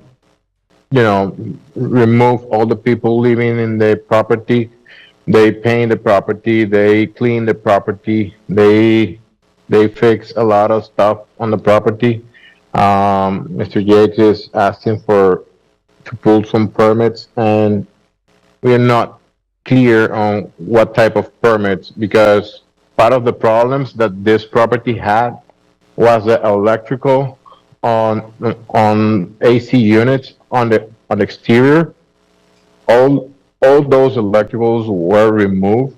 We are not using any of those, cables or any of that. So we hire a engineer from Orlando to check everything, and basically he told me, but you want to pull permits for what? You need to demolish everything that he is asking you and clean and make this, to look better. So we tried to meet Mr. Jakes on a couple of weeks ago. Well, we couldn't, get together. At that time, the owner was on Daytona. At that time, owner lived in Miami.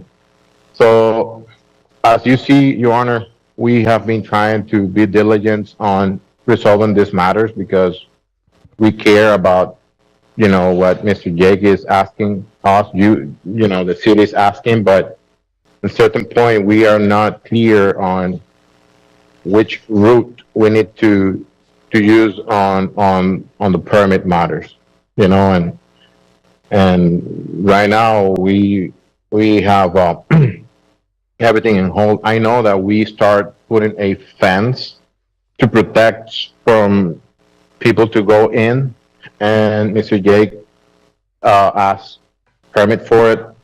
So we removed the fence because the company that we hired to do that, at the end we take that out. So has been a rough path for us to comply. As you see the pictures, the property doesn't look even close of what was last year.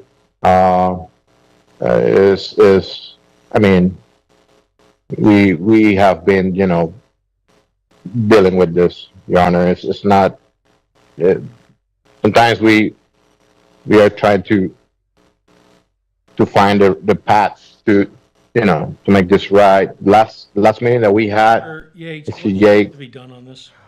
For the most part, the remaining issues are there were outside storage last time I was there, rotted wood. There were still damaged roofs. I believe you still had some broken louver issues. There was the trash outside. I need to reinspect all areas for proper smoke detectors once they've been reinstalled. But the permit issues that they're speaking of were fixed because I they couldn't removed understand those anything. items. They are right of what about he's that. saying. Microphone. And they have done a lot of work. It's simply an issue of they haven't been in contact and they haven't got me in there to do a reinspection if all that's been Fine, done. the city's looking for. $100 a day to a maximum of $15,000. All right, I'm going to order that this property be in compliance by February 7, 2024. If it's not completely in compliance by that date, there will be a fine of $100 per day that will go into effect, and it will continue to accrue each day thereafter until the property is in compliance or the amount of the fine has reached the sum of $15,000. So if you have Yes, any sir. questions about what's left to be done, you better get a hold of Mr. Yates. You better get all Yes. the people up here you need to get up here to take care of this, because if this isn't done, inspected with a certificate of compliance in here, then a $100 a day fine is automatically going to go into effect on February 8th. Yes, Your Honor. Take care of it. Thank you. You're welcome. Thank you.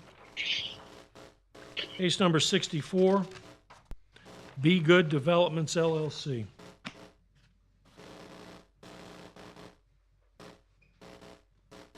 Folks, come on up. State your names and be sworn. My name is Joe Hopkins. I'm sorry, spell your last name. Raise your right hand. Do you swear or affirm the testimony you're about to provide is the truth, the whole truth, nothing but the truth? Yes. All right, this matter is here for the imposition of a fine. What say the inspector? All right, they were first notified on August 13th, 2022. Since the last hearing, the renovation permit was issued in December, and the work continues. I'd like to have them come back. I'd like to amend the March cutoff. What say the respondent? We agree with that.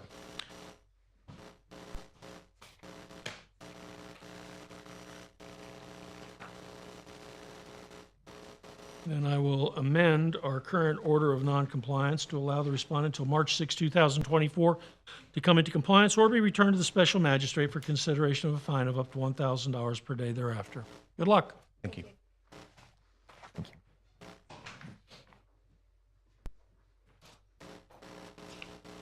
Lien Review 3, Zoom. Do we want to do that, or do we want to do Barry Hughes? And we've still got a few to mop up. Pardon? They're both. Okay, let's, if Barry Hughes is available, let's take care of Barry Hughes.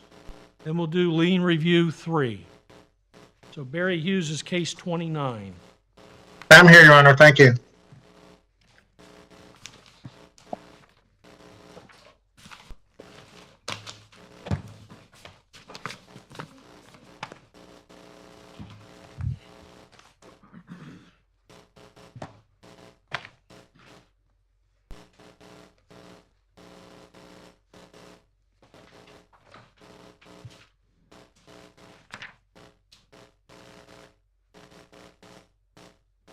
All right, from what I see, we're here for a determination of a compliance date.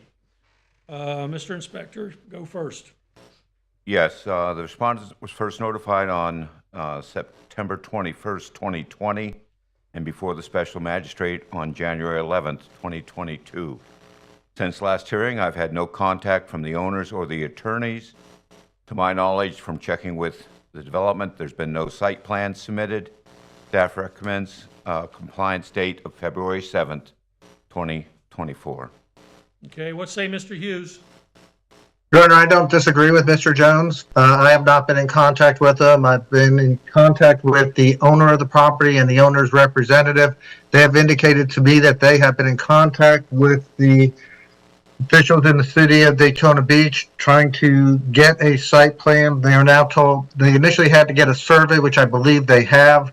Now they're told they need a percolation test, which they've ordered, is what I'm advised. I cannot independently verify any of that information, sir. Okay, out of an abundance of caution, I'm going to order the respondent be in compliance by March 6, 2024. Failing that, respondent be returned to the special magistrate for consideration of a fine of up to $1,000 per day thereafter. Feel free to advise your client, I'm not being generous.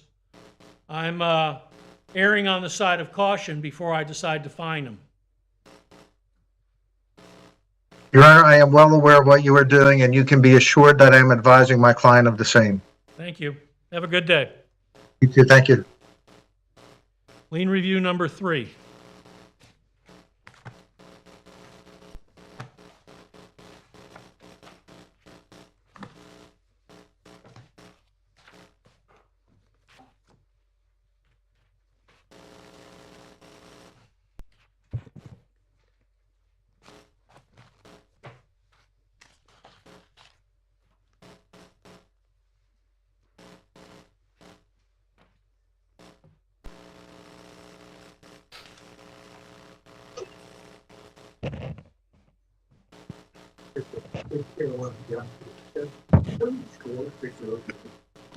Yes, sir. If you would please state your name.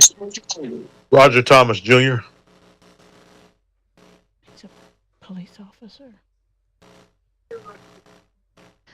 Yes, sir. If you would please state your name and be sworn. Roger Thomas Jr. Do you swear or affirm the testimony you're about to provide is the truth, the whole truth, nothing but the truth? Affirm. Okay, first off, have the parties tried to resolve this Yes, sir. and failed to do so? No, sir. We came in an agreement. You come to an agreement? Yes, sir. Okay, what's the agreement? To waive the fine in full. Why'd you do that? Basically, it was a I'm sorry. Just tell me you're satisfied you've got plausible. We're satisfied. We came in compliance. And you're not just doling out the city of Daytona Beach's money in a cavalier manner. Correct. Okay, that's all I need to know. I assume you don't have a problem with that, do you? No, sir, I don't. And I appreciate the inspector and everybody for working with me on this. Reference to what my father-in-law had passed and nothing was left in order. And we got notified from an individual that brought the property of where his house used to be. And there's a small lot that's was in my father-in-law name. He's been deceased since April of last year. So we didn't know anything about it. Nothing was in order, but I appreciate them working with me, trying to get this resolved. Very good. All right, good luck to you. I'm going to go ahead and order that the lien be canceled and the fine be waived. Is that what I need to do? Yeah. It's not being satisfied, it's being canceled. Yeah, waive in its entirety. Okay, I'm Yep. canceling / waiving the fine and the lien. Yes, sir. Thank you. Appreciate it.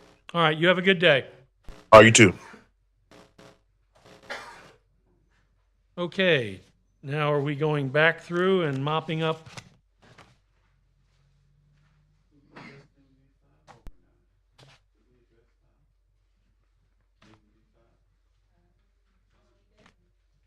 We don't have anybody here for it, do we?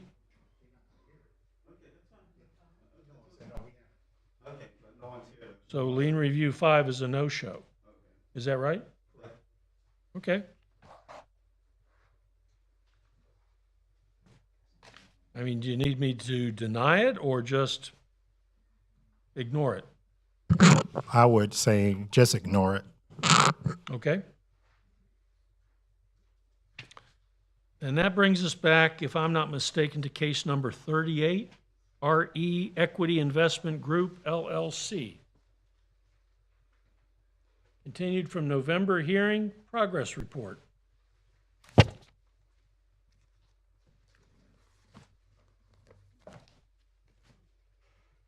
You giving me a progress report? Apparently, yes, sir. Okay. You feel up to it? I am. What Whenever building you're is ready. this? That doesn't look good. Actually. Oh, that's, okay, it's a funeral home. Yeah, Okay. that's it.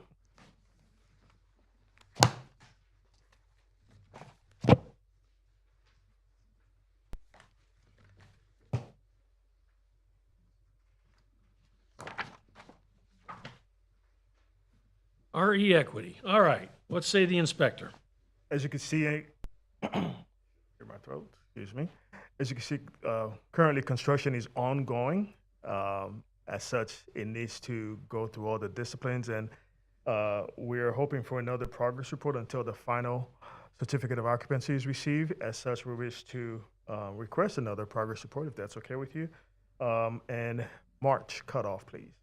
All right, Which will based allow upon them our- enough time to come into compliance. March Based meeting. upon our inspector's report, I will reschedule this matter for our March 12, 2024 meeting for another progress report and what, perhaps determination of a compliance date? Correct. Yes, sir. Very good. Case number 39, David Clark. Not seeing a respondent. What say the city? Respondent was first notified on June 11th, 2021. Since last hearing, I was able to hear from Mr. Clark. He mentioned that they are in the process of obtaining permits. So as such, this is, once again, this has to do with the leaning retaining wall, just to jog your memory. Staff is recommending to amend till the March cutoff to give them sufficient time to come into compliance, Okay, to continue, sorry. to what now? To continue it till the March cutoff, please. For a progress report and determine compliance date? Correct. All right. Based upon our inspector's report, I'm going to continue this matter to our March 12, 2024 meeting for a progress report and determination of a compliance date. Case number 40 we've done. Case number 41, Vaskin of Florida Incorporated.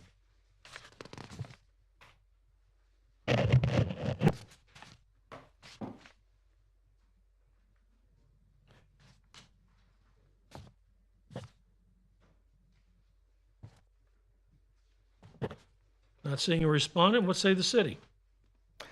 This case was opened 4/3 of '23. There has been contact, it is occupied, and it is not complete, so the city is asking for $200 a day for the cap of $20,000.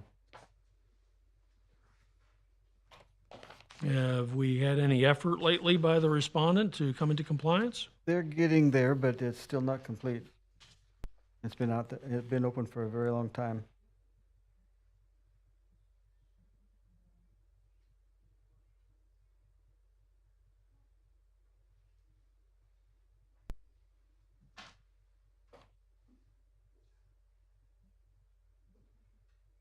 What's left to be done? The fence across the front, the requirement for the fencing is because of the visibility required for the type of occupation that they're doing. They have the covering on the south side, they have it on the north side, but not on the street side. The fencing has to go up and a barrier has to be installed on that for visibility. Okay, and what's the amount of fine you're looking for? 200 per day, Up to what? 20,000. Based upon our inspector's report, I'm finding the respondent the sum of $200 per day commencing January 4, 2024. Fine will continue to accrue each day thereafter until the property is brought into compliance or the amount of the fine has reached the sum of $20,000. Case number 42, Morning Star Missionary Baptist Church of Daytona Incorporated. Not seeing a respondent, what say the city? This is something you'd like to do with the next one? They're both the same place, same issues. All right, so we will consolidate cases 42 and 43. One is 635 Madison Avenue, one is 643 Madison Avenue. What is it we're looking to do? Case was opened August 23 of '23. Since the last hearing, I've had no contact. It has been occupied. There are no permits. The city is asking for $200 a day for both cases to a cap of $20,000 each. Noting the absence of the respondent, this is case number 42. Based upon our inspector's report, I'm finding the respondent the sum of $200 per day. Commencing January 4, 2024, the fine will continue to accrue each day thereafter until the property is in compliance or the amount of the fine has reached the sum of $20,000. With regard to case number 43, again, noting the absence of the respondent based upon our inspector's report, I'm finding the respondent the sum of $200 per day commencing January 4, 2024, and the fine will continue to accrue each day thereafter until the property is in compliance or the amount of the fine has reached the sum of $20,000. Case number 44, Henley Corp. Incorporated. This case was opened on June 16, 2023. Since last hearing, I've had contact with the contractor. The permit was applied for but never approved, still not approved. Staff requests a fine of $100 a day to a cap of $20,000.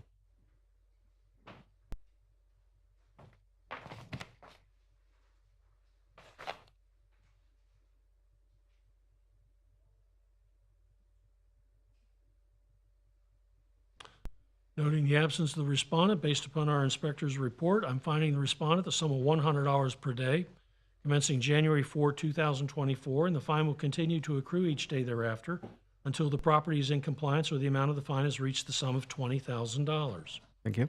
Case number 45, Robert J. Schott. Anyone here for the respondent? Not seeing a respondent, what say the city? All right, Inspector Bostwick. Respondent was first notified on September 26th of 2023. Since the last hearing in November, no contact or progress was made.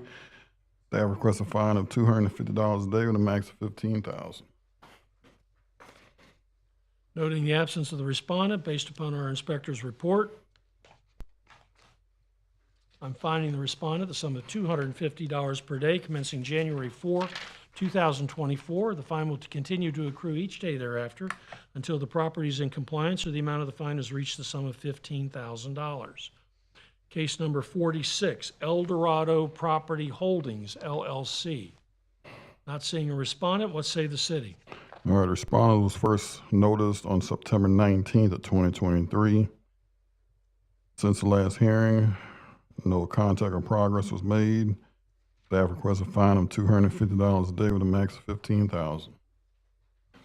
Noting the absence of the respondent, based upon the inspector's testimony and the photographs presented, I'm finding the respondent the sum of $250 per day commencing January 4, 2024, and that fine will continue to accrue each day thereafter until the property is in compliance or the amount of the fine has reached the sum of $15,000. Case number 47, Emmett and Marie Fountain. Is there anyone here for the respondent? Not seeing a respondent, what say the city? The respondent was first noticed on September 18th of 2023. Since last November's hearing, no contact or progress was made. Staff requests a fine of $250 a day with a max of $15,000.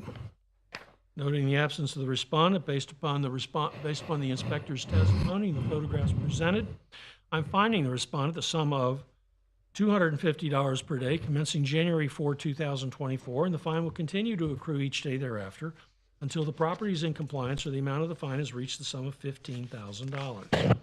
Case number 48, John Ken, Samuel Jimmy, Willie Sharpner, and Elnora Jackson, and Arlivia Robinson. Not seeing a respondent, what say the city? All right, respondent was first notified back on September 27 of 2023. Since the last hearing, the lot has been cleaned, debris has been moved to the abutment area. They're working on it. I went by there this morning. They still got a little bit more to go, so I would like to amend to the next cutoff. Based upon the inspector's testimony, I'm going to amend our current order of noncompliance, given the respondent's efforts to come into compliance to date, to February 7, 2024, to come into compliance or be returned to the special magistrate for consideration of a fine of up to $1,000 per day thereafter. Case number 49, Alfredo Jose Luis Serrano. Not seeing a respondent, what say the city? Our respondent was first noticed on October 3rd of 2023. Since last November's hearing, no contact or progress was made. Staff requests a fine of $250 a day with a max of $15,000. Noting the absence of the respondent, based upon the inspector's testimony and the photographs presented, I'm finding the respondent the sum of $250 per day commencing January 4, 2024, and the fine will continue to accrue each day thereafter until the property is in compliance or the amount of the fine has reached the sum of $15,000. Case number 50, Sylvester and Garrett Covington. Not seeing a respondent, what say the city? Our respondent was first noticed on October 4th of 2023. Since last November's hearing, no additional progress or contact was made. Staff requests a fine of $250 a day with a max of $15,000. Noting the absence of the respondent, based upon the inspector's testimony as well as the photographs presented, I am finding the respondent the sum of $250 per day commencing January 4, 2024. The fine will continue to accrue each day thereafter until the property is in compliance or the amount of the fine has reached the sum of $15,000. Case number 51, Blue Tourmaline Properties. Not seeing a respondent, what say the city? All right, the respondent was first noticed on September 5th of 2023. Since last November's hearing, I've been in contact with the owner. Lots of progress has been made. I would like to amend to the next cutoff. Based upon our inspector's testimony regarding the respondent's efforts to date to come into compliance, I'm amending our current order of noncompliance to allow the respondent until February 7, 2024 to come into compliance or be returned to the special magistrate for consideration of a fine of up to $1,000 per day thereafter. Mr. Vigalja, excuse me. On that 151, we have to add the owner Marie Adonis's name to the case type. Which one now? Blue Case Tourmaline, 51. case number 51, we also have to add her. All right, I'm also going to order that this matter be amended to add another respondent, that being the owner, who's that? Marie O'Donis. Marie O'Donis. Yes. Very good. All right, case 52, George W. and Gladys M. Carr. Not seeing a respondent. What say the city? Respondent was first noticed on September 7th of 2023. Since last November's hearing, no contact or progress was made. Staff requests a fine of $250 a day with a max of $15,000. Noting the absence of the respondent, based upon our inspector's testimony and the photographs presented, I'm finding the respondent the sum of $250 per day commencing January 4, 2024. The fine will continue to accrue each day thereafter until the property is in compliance or the amount of the fine has reached the sum of $15,000. Case number 53, Van Houten Properties LLC. Not seeing a respondent, what say the city? Our respondent was first noticed on September 27th of 2023. Since last November's hearing, no contact or progress was made. Staff requests a fine of $250 a day with a max of $15,000. Noting the absence of the respondent, based upon the inspector's testimony and the photographs presented, I'm finding the respondent the sum of $250 per day, commencing January 4, 2024, and the fine will continue to accrue each day thereafter until the property is in compliance or the amount of the fine has reached the sum of $15,000.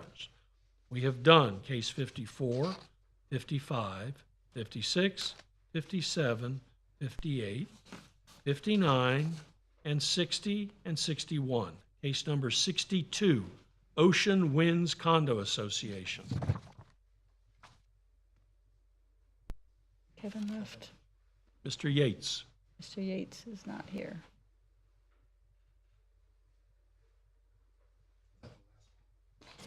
I believe so.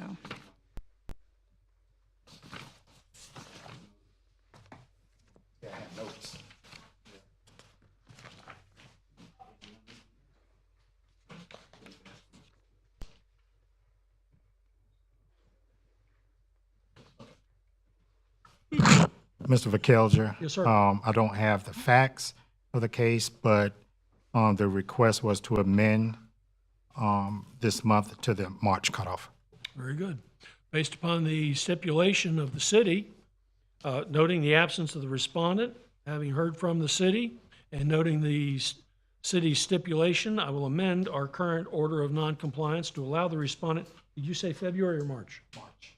To March 6, 2024 to come into compliance or be returned to the special magistrate for consideration of a fine of up to $1,000 per day thereafter. We've done 63, 64, 65, 66. Lien review 1, 2, 3, 4 was pulled, and 5 is a no-show. Have we covered the agenda? I think so. Do we have any other miscellaneous business to be brought before the special magistrate? We're adjourned.